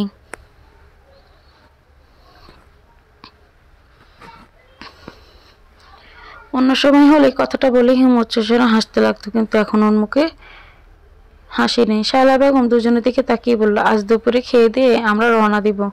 পরক্ষণে হিমুর দিকে তাকিয়ে বলল, তোর বাবা যে রেগে আছেন, কখন কি করতে কি বসেন তার ঠিক নেই, তাই মান সম্মান থাকতে আগে ভাগে চলে যেতে হবে। তুই কি বলিস? হিমু একটা শুকনো হাসি দিয়ে বলল, ঠিকই বলেছ মা, আমার ওইখানে আর ভালো লাগছে না। শায়লা বেগম চলে যেতে ধরে আবার থেমে গেলেন। তারপর কঙ্কার দিকে তাকিয়ে বলেন, একটু পর ডাইনিংয়ে আসিস, তোকে দেখার জন্য অনেকে এসে বসে আছে। কঙ্কা মাথা নিচু করে উত্তর দিল, ঠিক আছে মা। শায়লা বেগম চলে যাওয়ার পর কঙ্কা ভেতর থেকে দরজা লক করে দিল। তারপর হিমুর পাশে এসে বসে নরম কণ্ঠে বলল, তুমি এমন চুপচাপ হয়ে কি ভাবছ? আমায় বলো তো।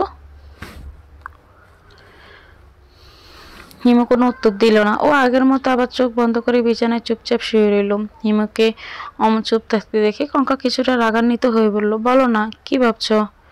হিমু তবুও কোনো উত্তর দিল না। ও মনে মনে রাগ জেদার অভিমান নিয়ে গুমড়ে গুমড়ে মরছে। কঙ্কা সেটা আন্দাজ করতে পেরে হিমুর ঠোঁটের উপরে একটা আঙুল রেখে বলল, আমি তোমায় এতটা ভালোবাসি, আর তুমি কিনা তোমার সামান্য মন খারাপের কথাটা আমায় বলতে পারছো না? ভালোবাসা দেখছি মিথ্যে হয়ে গেল। হিমু এবার চোখ মেলে ওর ঠোঁটের উপর থেকে কঙ্কার হাত সরিয়ে দিয়ে বলল, সবকিছুই মিথ্যে হয়ে গেছে। 16 আনার মধ্যে 2 আনা সত্য, বাকি সবই মিথ্যে। হিমু কি মিন করে কথাটা বলল কঙ্কা সেটা খুব ভালো করেই বুঝতে পারলো। কঙ্কার ভেতর ভয়ও হতাশা গ্রাস করে ফেললো। ও হিমুকে হারানোর ভয়ে ভীত সমস্ত হয়ে পড়ল। হিমু কঙ্কার মুখের দিকে তাকিয়ে বলল, তোমার মুখ এমন শুকিয়ে গেল কেন? কঙ্কা ইজ্জত মৃদু হেসে বলল, 16 আনার মধ্যে বাকি যে 2 আনা সত্যি থাকে, সে সত্যির নামে কসম খেয়ে বলছি, আমি তোমায় নিজের চেয়েও বেশি ভালোবাসি। হিমু একটা বাঁকা হাসি দিয়ে বলল, জানি। হিমু কঙ্কাকে টাচ করতে ভয় পাচ্ছে। ও এখন কঙ্কার কাছ থেকে যত দূরে সম্ভব থাকার চেষ্টা করছে। তাই সে হেসে হেসে কঙ্কাকে বলল, আমি জানি আমার পরিটা আমায় কতটা ভালোবাসে, কিন্তু আমাদের ভালোবাসা দিয়ে কি আর দিন চলবে? বাবাকেও তো মেনে নিতে হবে, তাই না? তুমি এক কাজ করো, মা তোমায় ডেকে গেল একটু আগে, তুমি ওখানে চলে যাও, আর আমি একটু বাবার সাথে কথা বলি। আচ্ছা। হিমুর আচরণে কঙ্কার মন একটু হালকা হলো। কঙ্কা চলে যাওয়ার আগে হিমুর মুখের দিকে ওর ঠোঁটটা এগিয়ে গিয়ে যাতে হিমু ওকে কিস করেন, কিন্তু হিমু কিস করলো না, বরং অন্যমনস্ক হয়ে বিষয়টা এড়িয়ে যাওয়ার চেষ্টা করলো। কঙ্কা সেটা বুঝতে পেরে মনে মনে খুব আঘাত পেল। চোখে পানি চলে এসেছে ওর। সে কোনো মতে চোখের পানি লুকিয়ে বিষণ্ণ মন নিয়ে চলে যেতে ধরলো। হিমু কঙ্কার মুখের দিকে তাকিয়ে সেটা বুঝতে পারলো, তাই ওর ভেতরেও খারাপ লাগা কাজ করলো। হাজারো হোক, সে তো কঙ্কাকে নিজের জীবনের চাইতে বেশি ভালোবাসে।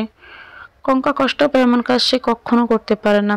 আর আজ আয়নায় কি দেখলো না দেখলো তাতে সব ভালোবাসা নষ্ট হয়ে গেল। কঙ্কা যদি মানুষ না হয়ে অন্য কিছুই হয়ে থাকে, তবে তার এত ঘাবড়ানোর কি আছে? ওর সামান্য একটু নীরবতায় যে কঙ্কার চোখে পানি চলে আসে, সেই কঙ্কা ওর কেমনি ক্ষতি করতে পারে? কেমনে এত নিষ্ঠুর হতে পারে? কেমনে এত ভয়ঙ্কর আর অমানবিক হতে পারে? যদি তাই হতো, তাহলে এতদিন কারো কোনো ক্ষতি করলো না কেন? হিমি এসব ভাবতে ভাবতে বিছানা থেকে উঠে বর্ষাকে যেতে নিষেধ করলো। কঙ্কা হিমুর কথা শুনতে পেয়েও চলে যেতে লাগলো। অগত্যা হিমু দ্রুত পায়ে কঙ্কার কাছে গিয়ে ওর একটা হাত ধরে ফেললো। তারপর কঙ্কাকে কোলে তুলে নিয়ে বিছানায় এনে শুয়ে দিল। কঙ্কা এক হাত দিয়ে 2 চোখ ঢেকে রেখে কান্না করছে, আর এক হাত দিয়ে হিমুর কাঁধে ধরে রেখেছে। হিমু কঙ্কার চোখ থেকে হাতটা সরিয়ে দিয়ে কঙ্কা ওর দিকে তাকালো। হিমু দেখলো কঙ্কার চোখে তারা আজ গভীর কালো হয়ে গেছে। সে এতটা কালো চোখের তারা এর আগে কখনো দেখেনি। তার ভেতরটা ভয়ে একবার কেঁপে উঠলো, কিন্তু পরক্ষণে সে নিজেকে সামলে নিয়ে কঙ্কাকে কিস করতে লাগলো। কঙ্কাকে স্পর্শ করলেই সে অন্যরকম মুডে চলে যায়। কঙ্কা ওকে গায়ের সমস্ত শক্তি দিয়ে জড়িয়ে ধরে রেখেছে, কিস করতে দিচ্ছে না। শেষ পর্যন্ত কঙ্কার পাশে শুয়ে বলল, কি হলো, রাগ কমেনি? কঙ্কা চুপ করে আছে। হিমু কঙ্কার দিকে তাকিয়ে বলল, তুমি কান্না করলে কিন্তু আমার অসহ্য লাগে, তোমার কান্না আমি সহ্য করতে পারি না। হয় কান্না থামাও, নয়তো আমি তোমায় আড়ালে যাই। কঙ্কা চোখ মুছতে মুছতে বলল, তাহলে তুমি বলো, তখন আমার সাথে কেন এমন করলে? হিমু কঙ্কাকে জড়িয়ে ধরে বলল, তখন তো আমি বাবাকে নিয়ে টেনশন করছিলাম, তাই চুপ করেছিলাম। মিথ্যে। হিমু আর কঙ্কাকে কোনো কথা বলার সুযোগ না না দিয়ে, কারণ কথা বাড়ালে সে ধরা পড়ে যাবে। সে তখন ওর সাথে এমন ব্যবহার করেছিল, তাই সে কঙ্কার ঠোঁটে কিস করতে লাগলো। একটু পর সে কঙ্কার শরীর স্পর্শ করতে ফিল করলো কঙ্কার শরীরের চামড়াগুলো কেমন জানি কুচকানো টাইপের মনে হচ্ছে। এরকম চামড়া সচরাচর বয়স্ক মানুষদের শরীরে দেখা যায়। হিমুর সাথে সাথে হাত সরিয়ে দেখতে চাইলো যে ওর অনুভূতির সাথে কোনো মিল আছে কিনা। সত্যি কি চামড়াগুলো অমন কুচকানো? হিমু কঙ্কাকে ছেড়ে দিয়ে শোয়া থেকে উঠে বসে পড়লো। তারপর কঙ্কার শাড়ি খুলতে লাগলো। হিমুর এমন কাণ্ড দেখে কঙ্কা অবাক হয়ে বলল, দিনের বেলা কি করছে এসব? হিমু কোনো কথা বলল না। সে এক এক করে কঙ্কার সব কাপড় খুলে ফেলতে লাগলো। কঙ্কা হিমুর এমন ভাব বুঝতে পেরে সাথে সাথে ও যুবতীর দেহ ধারণ করলো। হিমু সমস্ত কাপড় খোলা শেষে দেখলো সব কিছুই ঠিকঠাক আছে। সে যেমন ভেবেছিল তেমন কিছুই নয়। তার ভাবনা চিন্তা মিথ্যা হওয়াতে সে মনে মনে খুব খুশি হলো, কিন্তু কঙ্কা ভিতরে ভিতরে ছটফট করতে লাগলো। সে ইদানিং বেশিক্ষণ পর্যন্ত অন্য রূপ ধারণ করে থাকতে পারছে না, কারণ ওর বয়স অনুযায়ী ওর শরীরে যতটা রক্তের প্রয়োজন ছিল তার 10 ভাগের 1 ভাগ ওর শরীরে নেই। হিমু যখন কঙ্কার সাথে গভীর মিলনে আবদ্ধ হয়ে গেছে, ঠিক তখনই দরজায় নক করার শব্দ শোনা গেল। একটু পর কঙ্কা গিয়ে দরজাটা খুলে দিল, আর হিমু বিছানায় চুপচাপ শুয়ে রইল। কঙ্কার দরজা খুলতেই দেখলো হিমুর মামাতো বোন মায়া চোখ মুখ লাল করে দাঁড়িয়ে আছে। সে কঙ্কার দিকে অগ্নিদৃষ্টিতে নিক্ষেপ করে বলল, ইউর ব্লাডি বিচ, এতক্ষণ সময় লাগে দরজা খুলতে? হঠাৎই এমন রুক্ষ ব্যবহারে কঙ্কা হতভম্ব হয়ে গেল। সে কি বলবে তাই ভাবতে লাগলো। কঙ্কাকে চুপ থাকতে দেখে মায়া আরো রেগে গিয়ে বলল, আচ্ছা তোরা তো সাহস কি করে হলো আমার কথার উত্তর না দিয়ে চুপ করে থাকার? তারপর সে কঙ্কার কোনো উত্তরের অপেক্ষা না করে রুমের ভিতরে হিড়হিড় করে ঢুকে পড়ল। হিমুর কাছে গিয়ে বলল, হিমু এসব কি শুনছি আমি? তুমি নাকি এই হীন দরিদ্র আনকালচার মেয়েটাকে বিয়ে করেছ, যার কিনা কোনো বংশ পরিচয় নেই? হিমু প্রথমত মায়াকে দেখে অবাক হয়ে গিয়েছিল, তার উপরে আবার তার মুখ থেকে এমন কথা শুনে সে আরো অবাক হয়ে গেল। কঙ্কা দরজায় স্থির হয়ে দাঁড়িয়ে মায়ের কথাগুলো শুনছিল। হিমু কঙ্কার দিকে এক পলক তাকিয়ে দেখলো ওর চোখে পানি টলমল করছে। হিমু কিছুটা ইতস্ত করতে করতে বলল, মায়া কি বলছে সব? আমি ওকে ভালোবাসি, আর ভালোবাসতে কোনো টাকা পয়সা বংশ পরিচয় লাগে না, এমনি এমনি হয়ে যায়। হিমুর কথা পুরোপুরি শেষ না হতেই কঙ্কা রুমের বাইরে চলে গেল। হিমু মায়ার দিকে তাকিয়ে বলল, তুমি কথাগুলো কি আমায় আলাদা করে বলতে পারতে না? কঙ্কার সামনে বলতে হলো। ও কতটা কষ্ট পেল বুঝতে পারছো? সেটা আমার জানার দরকার নেই। তুমি শুধু কঙ্কার দিকটাই ভাবলে, আমার দিকটা একবারও ভাবলে না। তুমি কি জানো না আমি তোমায় কতটা ভালোবাসি? কথাটা বলে মায়া হিমুকে জড়িয়ে ধরার জন্য এগিয়ে গেল, কিন্তু হিমু সেটা বুঝতে পেরে নিজেকে সরিয়ে নিল। সে বিছানা থেকে উঠে বলল, মায়া তুমি প্লিজ ছেলে মানুষই করো না। এমনটা তো না যে আমি তোমার সাথে রিলেশন করেছিলাম বা বিয়ে করতে চেয়েছিলাম। আমি জাস্ট তোমায় বোনের চোখেই দেখি, আর ভাইয়ের জায়গা থেকেই ভালোবেসেছি। তাই এখন তুমি আমার আর কঙ্কার মধ্যে কাটা হয়ে না ঢুকলেই বেশি ভালো হয়। মায়ের আগে গর্জে উঠে বলল, কি? আমি তোমাদের মাঝে কাটা হয়ে ঢুকেছি? তুমি আমি এত বড় একটা কথা বলতে পারলে? না, আসলে আমার সেভাবে বলিনি। আমি শুধু বলতে চাইছি তুমি আমার আর কঙ্কার মধ্যে কোনো বাধা হয়েও না। হিমুকে কথা শেষ করতে না দিয়ে মায়া বলল, কি নেই আমার মাঝে? আর কি আছে ওই কঙ্কার মাঝে?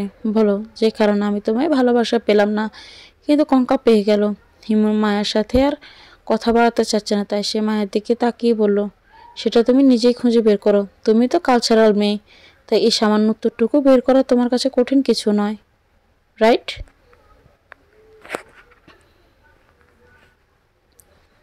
মায়ের উত্তরের অপেক্ষা না করে হিমু রুম থেকে বেরিয়ে গেল। মায়া ছোটবেলা থেকে হিমুর প্রতি প্রচণ্ড দুর্বল ছিল, এতটাই দুর্বল যে সে যে কোনো মূল্যে হিমুকে পেতে রাজি। হিমুর বাবা অনেক ভেবেচিন্তে ঠিক করে সুযোগটা সদ্ব্যবহার করলেন। উনি মায়ের হাতে হিমুকে তুলে দিতে চাইলেন, এই শর্তে যদি হিমু কঙ্কাকে ডিভোর্স দিয়ে দেয়। মায়া সেই শর্তে রাজি হয়ে গেল। আজ চলে এলো হিমুদের গ্রামের বাড়িতে। ব্যাস, ড্রামা শুরু হয়ে গেল। কঙ্কার রুম থেকে বেরিয়ে শায়লা বেগমের কাছে গিয়ে বসে আছে আর ভাবছে হিমু এখন তার কাছে যাচ্ছে না। হিমুর দেরি হওয়াতে সে ছটফট করে মরছে, না জানি মায়ের সাথে সে এতক্ষণ ধরে কি করছে। হিমু রুম থেকে বেরোতেই দেখলো ওর বাবা একটু দূরে দাঁড়িয়ে আছে। সে এক মুহূর্তে ওর বাবার গেমটা বুঝতে পারলো, তাই ওর আগে হিসিস করে ওর বাবার পাশ দিয়ে চলে গেল। মায়া রুম থেকে বেরিয়ে হিমুর বাবাকে দেখে বলল, সরি আঙ্কেল, আমি মনে হয় পারবো না। হিমু কঙ্কাকে অনেক ভালোবাসে। কি বলছে এসব পাগল মেয়ে? আমি জানি তুমি পারবে, সে বিশ্বাস আমার আছে। কিন্তু কোনো কিন্তু নয়, আমি চাই এই বাড়ি থেকেই তোমার সাথে হিমুকে বিয়ে দিয়ে নিয়ে যেতে। ওই অযোগ্য মেয়েটাকে আমি কখনোই আমার পুত্রবধূ হিসেবে মেনে নিতে পারবো না। শায়লা বেগমকে আসতে দেখে ওরা দুজনে টপিক চেঞ্জ করে অন্য টপিকে গেল। শায়লা বেগমের দিকে তাকিয়ে হিমুর বাবা হাসতে হাসতে বললেন, দেখো দেখি কাণ্ড, মায়া আজই চলে যেতে চাচ্ছে। কেন? মায়া কাঁদো কাঁদো স্বরে বলল, এখানে থেকে আর কী করবো ফুফি? যাদের দেখতে এসেছিলাম তারাই তো আমার সাথে ভালো করে কথাটা পর্যন্ত বলল না। শায়লা বেগম কইচিটা রেখে গিয়ে বললেন, কঙ্কা আর হিমু তোমার সাথে খারাপ ব্যবহার করেছে? না থাক ফুফি, বাদ দাও সেসব কথা। আচ্ছা আমি দেখছি বিষয়টা, বলে উনি চলে গেলেন। কঙ্কা একা একাই রুমে বসে কান্না করছিল। হিমু রুমে যাওয়ার সাথে সাথে সে মুখ ঘুরিয়ে নিল। হিমু ওর পাশে গিয়ে বসলো। কঙ্কা কান্না করতে করতে বলল, ওই রুম থেকে এই রুমে আসতে এতক্ষণ সময় লাগলো? আসলে আমি থাক, কিছু বলতে হবে না। তোমার জায়গায় যদি আমি ওইভাবে কোনো ছেলের সাথে এতক্ষণ ধরে একটা রুমে থাকতাম তাহলে তুমি কি করতে?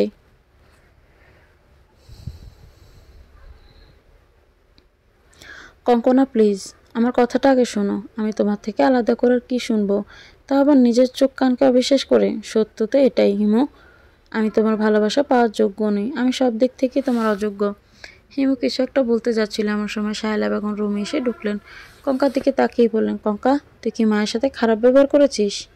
হিমুর আগে গর্জে উঠে বলল, তোমার কি মনে হয় মা কঙ্কনা তেমন করতে পারে? আর কেউ না চেনুক, তুমি তো ওকে খুব ভালো করেই চেনো। হিমুকে হঠাৎই এমন রেগে যেতে দেখে উনি বললেন, কি হয়েছে হিমু, আমায় সব খুলে বলতো। হিমু তারপর একে একে সব খুলে বলল। শায়লা বেগম প্রচণ্ড রেগে গিয়ে বললেন, আর এখানে এক মুহূর্ত থাকা যাবে না, তোরা রেডি হো, আমরা আজই রওনা দিব।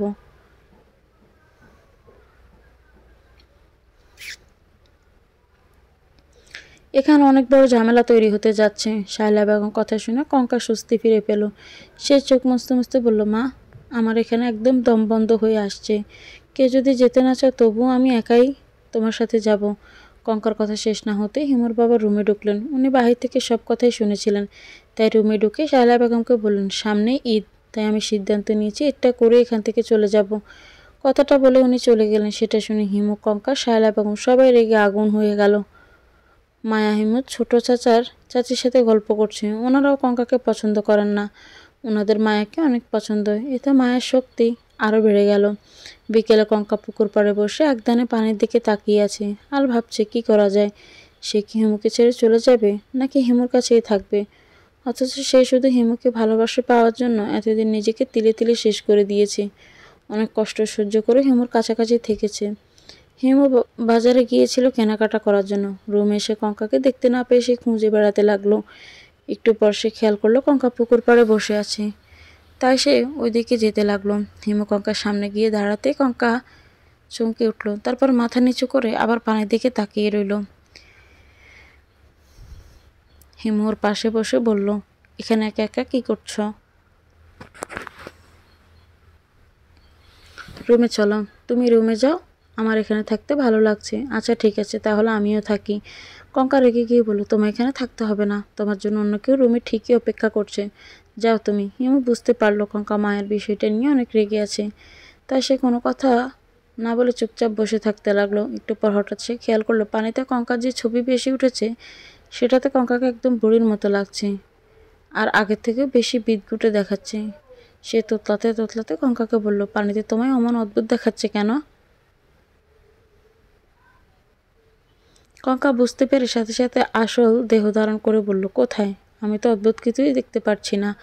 হিমু পানির দিকে তাকিয়ে দেখলো সত্যি এখন আর ওরকম অদ্ভুত দেখাচ্ছে না। হিমু কিছু না বলে ভয়ে ভয়ে ওখান থেকে উঠে রুমে চলে গেল। সে কঙ্কাকে ভয় পেতে লাগলো। মায়া ব্যালকনিতে দাঁড়িয়ে হিমু আর কঙ্কাকে এতক্ষণ ফলো করছিল। হিমুকে রুমে যেতে দেখে সে হিমুর রুমে ঢুকে পড়ল। আর এদিকে কঙ্কা ওর শরীরের বিষয়টা নিয়ে ভাবতে লাগলো। ও চেয়েছিল ওর শরীরে শুধু হিমুর রক্ত থাকবে, হিমুর রক্ত পান করে সে ওর আত্মাকে নতুন জীবন দিবে, কিন্তু সেটা তো সে করতে পারছে না, যার জন্য ওর আত্মাটাও ধীরে ধীরে মৃতের মতো নিঃশেষ হয়ে যাচ্ছে, আর সে সব ধরনের ক্ষমতাও হারিয়ে ফেলছে। কঙ্কা ভাবতে লাগলো কি করা যায়। এভাবে হিমুর জন্য নিজেকে শেষ করে দিবে নাকি ও জগতে ফিরে যাবে? একটু পর চিন্তা ভাবনা শেষ করেও রুমের দিকে যেতে লাগলো। ঠিক দরজার কাছাকাছি এসেই সে হিমু ও মায়ের কণ্ঠ শুনতে পেল। এতে সে রাগে আগুন হয়ে গেল। কঙ্কা রুমে ঢুকে দেখলো হিমু ও মায়া কি জানি একটা বিষয় নিয়ে আলোচনা করছে। কঙ্কা কাশতে দেখে মায়া চুপ করে রইল, আর হিমু কঙ্কার দিকে ড্যাব ড্যাব করে তাকিয়ে রইল। কঙ্কা হিমের দিকে তাকিয়ে বলল, রুমে এসে মনে হয় তোমাদের খুব ডিস্টার্ব করলাম। ওকে, নো প্রবলেম, আমি এক্ষুনি চলে যাচ্ছি। কথাটা বলে সাথে সাথে কঙ্কা রুম থেকে বেরিয়ে গেল। ওদের কিছু বলার সুযোগই দিল না। হিমু তাড়াহুড়ো করে কঙ্কার পিছু পিছু যেতে লাগলো, কিন্তু কঙ্কা শায়লা বেগমের রুমে গিয়ে দরজা লাগিয়ে দিল। হিমু কঙ্কাকে আর বিরক্ত না করে সোজা ওর রুমে চলে আসলো। মায়া তখন হিমুর রুমেই বসেছিল। সে হিমুকে বিষণ্ণ মুখে রুমে ঢুকতে দেখে বলল, সরি হিমু, আমার জন্য তোমার এত প্রবলেম সহ্য করতে হচ্ছে। আমি কাল পরশুর মধ্যেই চলে যাব। হিমু কিছু না বলে সোফায় বসে পড়ল। সে মনে মনে কঙ্কার অস্বাভাবিক আচরণ নিয়ে ভাবছে। কেমন সামান্য বিষয় নিয়েও সে খুব বেশি রিয়েক্ট করে, সেটা হিমু খুব ভাবালো। হিমু মায়ের সাথে এতক্ষণ ধরে ওর বাবার গেমটা নিয়ে আলোচনা করছিল। কঙ্কার প্রতি হিমুর এমন নিঃস্বার্থ ভালোবাসা দেখে মায়া অনুতপ্ত হয়ে হিমুকে ওর বাবার সব প্ল্যানের কথা বলেছে। হিমু সেটা ডিটেলসে জানার জন্য এতক্ষণ মায়ের সাথে কথা বলেছে। মায়া হিমুকে সত্যি সত্যি অনেক ভালোবাসে, কিন্তু যখন সে এখানে এসে কঙ্কার প্রতি ওর অসীম ভালোবাসা দেখতে পেল, তখন সে নিজেই অনেক কষ্ট পেল। সে যতবারই হিমুর মুখে কঙ্কার কথা শুনতে পেত, ততবারই মনে কষ্ট পেতে লাগলো। অবশেষে সিদ্ধান্ত নিল যে সে আর ওদের মাঝে কাঁটা হয়ে থেকে শুধু শুধু অশান্তি বাড়াবে না। তাই সে হিমুকে ওর বাবার সব প্ল্যান বলে দিল। হিমুকে চুপ থাকতে দেখে মায়া উঠে যেতে যেতে বলল, আর কোনো চিন্তা করো না হিমু, আমি তোমার পথে কখনো আর কাঁটা হয়ে আসবো না। শুধু তোমার সুখে থেকো, তাই হলেই হবে। বলে মায়া চলে গেল। হিমু কোনো কথা বলল না, শুধু যাওয়ার দিকে এক পলক দেখেই চোখ নামিয়ে নিল। সে বুঝতে পারলো মায়া কান্না চাপিয়ে রেখে কথাগুলো খুব কষ্ট করেই বলেছে। একটু পর সে কঙ্কার কাছে গেল। একবার দরজা নক করতে কঙ্কা দরজা খুলে দিল। কঙ্কার চোখে পানি দেখে হিমু বলল, তুমি যেটা সন্দেহ করেছ, এত কান্নাকাটি করেছ, যদি বলে সেটা একদমই মিথ্যে, তাহলে কি সব মেনে নেবে? কঙ্কা কোনো কথা বলল না। হিমু কঙ্কাকে মায়ের সাথে কথা বলিয়ে দিল। সবকিছু শুনে কঙ্কা হিমুর বাবার উপরে অনেক রেগে গেল, তবে সে অনেকটা হালকা হয়ে গেল। সে মায়ের প্রতি অনেক কৃতজ্ঞ প্রকাশ করলো। পরের দিন বিকেলে মায়া হিমুর বাবাকে সবকিছু বলে বাসায় রওনা দিল। সে ওনাকে জানালো তার পক্ষে হিমুর সাথে কঙ্কার বিচ্ছেদ ঘটানো সম্ভব নয়। হিমুর বাবা খুব নিরাশ হয়ে গেলেন, কেননা তিনি তার শেষ আশাটিও হারিয়ে ফেললেন। তিনি কঙ্কাকে পুত্রবধূ হিসেবে কখনোই মেনে নিতে পারবেন না, কারণ তিনি কঙ্কাকে প্রচণ্ড হিংসা করতেন। হিমুর মায়ের নামে যত সম্পত্তি ছিল হিমু সব কঙ্কার নামে লিখে দিয়েছেন। একজন আশ্রিতের প্রতি হিমুর মায়ের এমন ভালোবাসায় তিনি আধিক্যতা মনে করতেন। অবশ্যই হিমুর বাবার আচরণে সেই বিষয়টা সবাই বুঝতে পারত। কয়েকদিন পর হিমুরা তাদের শহরের বাসায় চলে গেল। এখন হিমুর বাবা কঙ্কাকে মেনে নেননি, কিন্তু তাতে কঙ্কা বা হিমুর কারো কোনো কিছু এসে যায় না। কয়েক মাস পর কঙ্কা হিমুকে অনেক বুঝিয়ে রাজি করায় যে তার মা তার নামে সম্পত্তি লিখে দিয়েছিল, সেগুলো তার বাবার নামে লিখে দিবে। সেই সম্পত্তি নিয়ে কি করবে? তার কাছে হিমুই অনেক বড় সম্পত্তি, অনেক বড় একটা প্রাপ্তি। কঙ্কার কথা শুনে হিমু হেসে বলে, যদি কখন আমি তোমায় ছেড়ে চলে যাই তাহলে? কঙ্কা গম্ভীর মুখে বলল, আমি জানি তুমি আমি কখনো ছেড়ে যাবে না। আমার প্রতি তোমার এতটাই বিশ্বাস, শুধু বিশ্বাস নয় হিমু, অন্ধবিশ্বাস বলতে পারো। যে এরকম অনাথ মেয়েকে সবকিছু জেনে শুনে ভালোবাসতে জানে, তার প্রতি শুধু বিশ্বাস রাখাটা অনেক কম হয়ে যায়। কঙ্কার কথা শুনে হিমুর চোখের কোনায় পানি জমতে লাগলো। সে জীবনে প্রথমবার কারো ভালোবাসার অনুভূতি হয়ে কাঁদতে লাগলো। কঙ্কা হিমুকে কাঁদতে বারণ করলো না, বরং ওকে জড়িয়ে ধরে বলল, আজ তুমি কান্না আটকিয়ে রেখো না হিমু, আজ তোমার চোখ ভর্তি আমি সুখের জল দেখতে চাই আজই। হিমু কঙ্কাকে জড়িয়ে ধরে কান্না করতে করতে পাগলের মতো কিস করতে লাগলো। এভাবে কিছুদিন কেটে গেল। অতঃপর কোনো এক বর্ষ গণসন্ধ্যায় কঙ্কা ছোট বাচ্চার একটি কাপড়ে ফুল তুলছিল। এমন সময় হিমু আদবেজা হয়ে বাহির থেকে আসলো। কঙ্কা হিমুকে দেখে তাড়াহুড়ো করে বালিশের পাশে কাপড়টা লুকিয়ে রাখলো, কিন্তু হিমু সেটা ঠিকই আর চোখে দেখতে পেল। হিমু ফ্রেশ হয়ে খাওয়া দাওয়া সেরে বিছানায় গা এলিয়ে দিতেই তখনকার ওই ঘটনা মনে পড়ে গেল। সে বালিশের নিচ থেকে খুব কৌতূহলের সাথে বস্তুটি বের করে দেখলো, সেটা একটা ছোট মেয়ের জামা।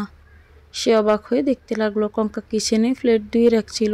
এমন সময় ওর মনে পড়ে গেল হিমু তো বিছানায় গিয়ে শুয়ে পড়েছে। তখনই সে প্রায় দৌড়ে রুমে চলে গেল। তারপর সে যে ভয় করেছিল সেটাই দেখতে পেল। হিমু ফ্রকটা হাতে নিয়ে নেড়ে ছেড়ে দেখছি। কঙ্কাকে দরজার কাছে দেখতে পেয়ে সে হাসতে হাসতে বলল, এটা কি তুমি পরবে নাকি? কিন্তু এটা তো অনেক ছোট। কঙ্কা দৌড়ে গিয়ে হিমুর হাত থেকে ফ্রকটা কেড়ে নিল। তারপর সে রেগে গিয়ে বলল, মানুষের লুকিয়ে রাখা জিনিস দেখতে খুব ভালো লাগে, তাই না?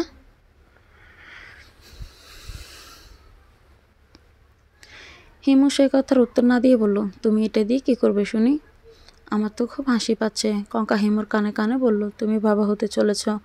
হিমু কথাটা শুনে কিছুক্ষণ হাঁ করে কঙ্কার মুখের দিকে তাকিয়ে রইল। তারপর খুশিতে আত্মহারা হয়ে কঙ্কাকে কোলে তুলে নিয়ে বলল, সত্যি বলছো তো? আমি বিশ্বাস করতে পারছি না। হ্যাঁ সত্যি। হিমু কঙ্কাকে কোল থেকে নামিয়ে নিয়ে বলল, কিন্তু ওটা তো একটা মেয়ের জামা, তুমি কি করে জানলে মেয়ে হবে? কঙ্কা চোখ টিপে বলল, সিক্রেট। কঙ্কার কথাই শুনে হিমুর মধ্যে সন্দেহ কাজ করতে লাগলো। আর সেদিন রাতেই ওর কাছে কঙ্কার সব রহস্য উন্মোচন হয়ে গেল। রাতে রোজকার মতো সে কঙ্কাকে জড়িয়ে ধরে আদর স্পর্শ ভরিয়ে দিতে লাগলো। কঙ্কাও ওকে কিস করতে লাগলো। কিন্তু হিমুর মাথার ভিতরে কঙ্কাকে নিয়ে অদ্ভুত রহস্যগুলো ঘুরপাক খেতে লাগলো। তাই সে অন্যদিনের মতো কঙ্কার সাথে মিলিত হওয়ার পূর্বে নেশার ঘোরের মধ্যে হারিয়ে গেল না। কঙ্কা রোজকার মতো ভেবে নিল হিমু বোধহয় নেশায় ডুবে গেছে। তাই সে ধীরে ধীরে হিমুর ঘাড়ের কাছে মুখটা নিয়ে গিয়ে মুহূর্তের মধ্যে দুটো ধারালো দাঁত বসিয়ে দিল। তারপর ডকডক করে রক্ত পান করতে লাগলো। হিমু আজ সব স্পষ্ট বুঝতে পারল। সে প্রচণ্ড যন্ত্রণা পেয়ে চুপ করে রইল। কঙ্কাকে কিছুই বুঝতে দিল না, কারণ সে কঙ্কাকে অনেক বেশি ভালোবেসে ফেলেছে। সেই ভালোবাসাকে কোনো কারণে সে হারাতে রাজি নয়। সকালে হিমু ঘুম থেকে উঠে দেখলো কঙ্কার মুখ চোখ সৌন্দর্য ভরে গেছে। দিনে দিনেও আরও সজীব আর প্রাণবন্ত হয়ে উঠছে। হিমু একটা সুযোগ পেলে এই কঙ্কাকে আয়নায় দেখত। পুকুর পাড়ে নিয়ে গিয়ে গল্পের ছলে ওর প্রতিচ্ছবি দেখত, কিন্তু কখনোই আগের বারগুলোর মতো ওকে বিদঘুটে আর অদ্ভুত দেখতে পেত না। কঙ্কা প্রেগনেন্ট হওয়ার সময় সবাই খুব খুশি হয়েছে। প্রেগনেন্সির 9 মাসের মাথায় হিমু ওর মায়ের জোরাজুরিতে কঙ্কাকে চেক আপ করাতে নিয়ে যায়। চেক আপ শেষে ডাক্তার জানিয়ে দেয় কঙ্কা কন্যা সন্তানের মা হতে চলেছে। ডাক্তারের কথা শুনে কঙ্কা কিছুটা দ্বিধাগ্রস্ত হয়ে হিমুর দিকে তাকালো। ও দেখতে চাইলে হিমুর ভবিষ্যতে বাণীর জন্য ওকে কোনো রকম সন্দেহ করছে কিনা। কিন্তু হিমুর মুখের দিকে তাকিয়ে অবাক হয়ে গেল। হিমু বিষয়টা একদম সহজভাবে মেনে নিয়েছে। হসপিটাল থেকে বাড়ি ফেরার পথে ওদের শিলার সাথে দেখা হয়ে গেল। শিলা রাস্তা দিয়ে হেঁটে যাচ্ছিল। হিমুকে দেখেও না দেখার ভান করে চলে যেতে লাগলো। কিন্তু কঙ্কাকে কার থামাতে বলল। হিমু বিরক্ত হয়ে বলল, তোমার মাথা কি খারাপ হয়ে গেছে? এখন ওর সাথে কথা বললে কি নতুন করে ঝামেলা জড়াতে চাও? হোক ঝামেলা, আমি তবু কথা বলবো। কঙ্কা ঠিকমতো হাঁটাচলা করতে পারে না এখন। তাই হিমু কাঁধ থামিয়ে কঙ্কাকে ধরে নামালো। কঙ্কার হিমুকে দেখে শিলা দাঁড়িয়ে পড়ল। শিলার সাথে তার এক বান্ধবীও ছিল। কঙ্কা সোজা শিলার কাছে গিয়ে দুটো হাত ধরে ফেললো। শিলা অবাক হয়ে তাকিয়ে বলল, কঙ্কা তুমি প্রেগনেন্ট? হ্যাঁ আপু। কতদিনের? এই তো আপু 9 মাস চলছে। কথাটা বলতে গিয়ে কঙ্কার গলা আটকে গেল। ওর চোখে পানি টলমল করতে লাগলো। ও শিলাকে জড়িয়ে ধরে বলল, আপু আমাকে ক্ষমা করে দেওয়া যায় না? আমার জন্য তোমার অনেক কষ্ট সহ্য করতে হয়েছে।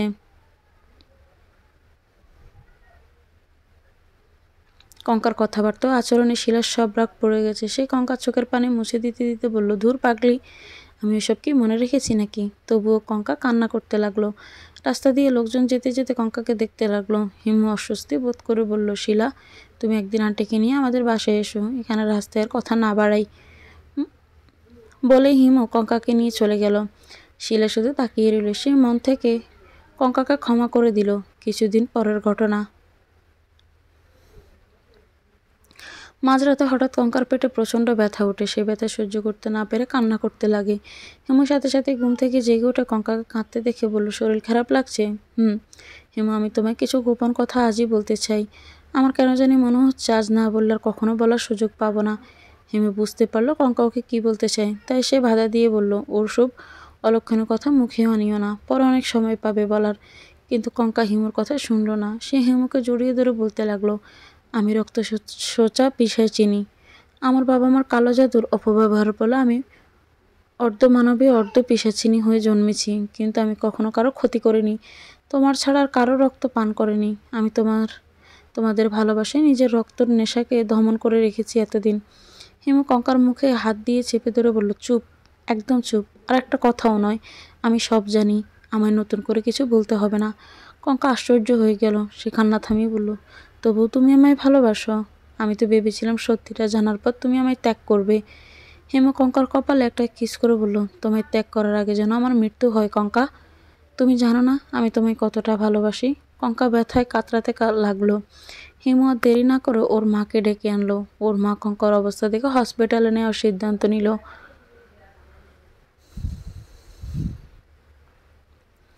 কঙ্কা ব্যথার তাড়না একটু পরপরে সেন্সলেস হয়ে যেতে লাগলো। বারবার সে মায়াকে দেখতে চাইলো।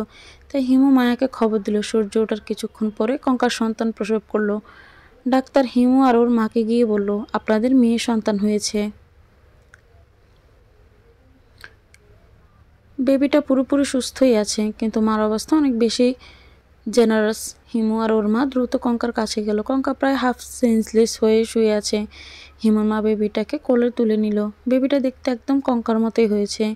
হিমু একবার বেবিটার দিকে তাকিয়ে সে কঙ্কার পাশে গিয়ে বসলো। কঙ্কার একটা হাত স্পর্শ করতে কঙ্কা ধীরে ধীরে চোখ মেলল। কঙ্কার শরীর প্রচণ্ড খারাপ হয়ে গেছে। ওর চেহারাও একদম মৃত মানুষের মতো দেখাচ্ছে। হিমু সেটা সহ্য করতে না পেরে ওর মায়ের সামনে কঙ্কার হাত ধরে কান্না করতে লাগলো। কঙ্কা কথা বলার মতো অবস্থাতে নেই, তো বসে ফিসফিস করে বলল, আমি তোমার কান্না সহ্য করতে পারছি না হিমু, প্লিজ কান্না থামাও। হিমু যেন কোনোভাবেই কান্না থামাতে পারছে না। সে কাঁদতে কাঁদতে কঙ্কার মুখের দিকে ঝুঁকে পড়ল। আজ কেন জানি মনে হচ্ছে তুমি আমায় একলা করে ফেলে রেখে যাবে। কেন আমার মনে হচ্ছে বলতে পারো? কঙ্কা চোখ বন্ধ করে বলল, জানি না, হয়তো আমি তোমার রক্তের সাথে মিশে গেছি, তাই আমার মনে হচ্ছে। হিমু কিছু একটা বলতে যাবে, তখনই মায়ের কণ্ঠ শুনে সে থমকে গেল। মায়া কঙ্কার পাশে বসে অবাক হয়ে গেল। কঙ্কাকে দেখতে একদম অদ্ভুত লাগছে। সেই পূর্ণিমার চাঁদের মতো সৌন্দর্য হারিয়ে গেছে। কঙ্কা মায়ার একটা হাত ধরে বলল, আমি এতক্ষণ তোমার অপেক্ষায় গুনছিলাম। মায়া কোনো কথা বলতে পারল না। ওর চোখে পানি ছলছল করে উঠল। ওর গলা আটকে গেল। কঙ্কা চোখ বন্ধ করে রেখে বলল, আপু, তুমি আমার একটা শেষ আবদার রাখবে, বড় বোন হিসেবে। মায়া কঙ্কার কথা শুনে কান্না করে ফেলল। সে কাঁদতে কাঁদতে বলল, তুমি এমন কোনো আবদার করো না যেটা রাখার কোনো যোগ্যতা আমার নেই। কঙ্কা কিছুক্ষণ চুপচাপ থেকে ফিসফিস করে বলল, তুমি আমার মেয়েটার মা হতে পারবে? কঙ্কার কথা শুনে হিমু কঙ্কার মুখে হাত দিয়ে বলল, কেন এসব কথা বলছো? বলে আমায় কষ্ট দিচ্ছ? আমার নিঃশ্বাস যতক্ষণ থাকবে ততক্ষণ তোমার নিঃশ্বাসও থাকবে। তোমার কিচ্ছু হবে না কঙ্কনা। কঙ্কা হিমুর কথার কোনো উত্তর দিল না। ধীরে ধীরে ওর হাত পা নিস্তেজ হতে লাগলো। হিমু দ্রুত ডাক্তারকে ডেকে আনলো। ডাক্তার এসে চেক আপ করে বলল, সরি হিমু সাহেব, তিনি আর বেঁচে নেই। হিমু ডাক্তারের কথায় বিশ্বাস করতে পারল না। সে কঙ্কাকে ধরে ঝাঁকাতে লাগলো, কিন্তু কঙ্কার শরীর নিস্তেজ হয়ে ঢলে পড়তে লাগলো। কিছুক্ষণ ধরে সে পাগলের মতো অস্থির হয়ে কঙ্কাকে ডাকতে লাগলো। শেষে শায়লা বেগম ওকে অনেক বুঝিয়ে সুঝিয়ে কিছুটা শান্ত করলেন। হিমু ওর মেয়েকে কোলে তুলে নিল। ও দেখলো মেয়েটা একদম কঙ্কার মতোই দেখতে হয়েছে। মেয়েকে দেখে ওর মনটা ভরে গেল। ওর অজান্তে চোখ দিয়ে এক ফোঁটা পানি গড়িয়ে পড়ল। আর সাথে সাথে ও শুনতে পেল কঙ্কা ওর কানে ফিসফিস করে বলছে, তোমার কান্না আমি একদম সহ্য করতে পারছি না হিমু, প্লিজ কান্না থামাও। হিমু অবাক হয়ে চারপাশে তাকিয়ে দেখল। তারপর নিমিষে ওর ঠোঁটের কোণে এক চিলতে হাসি ফুটে উঠল। কঙ্কাকে শেষবার দেখার সময় হিমু ওর ঠোঁটে গভীর একটা চুমু এঁকে দিল।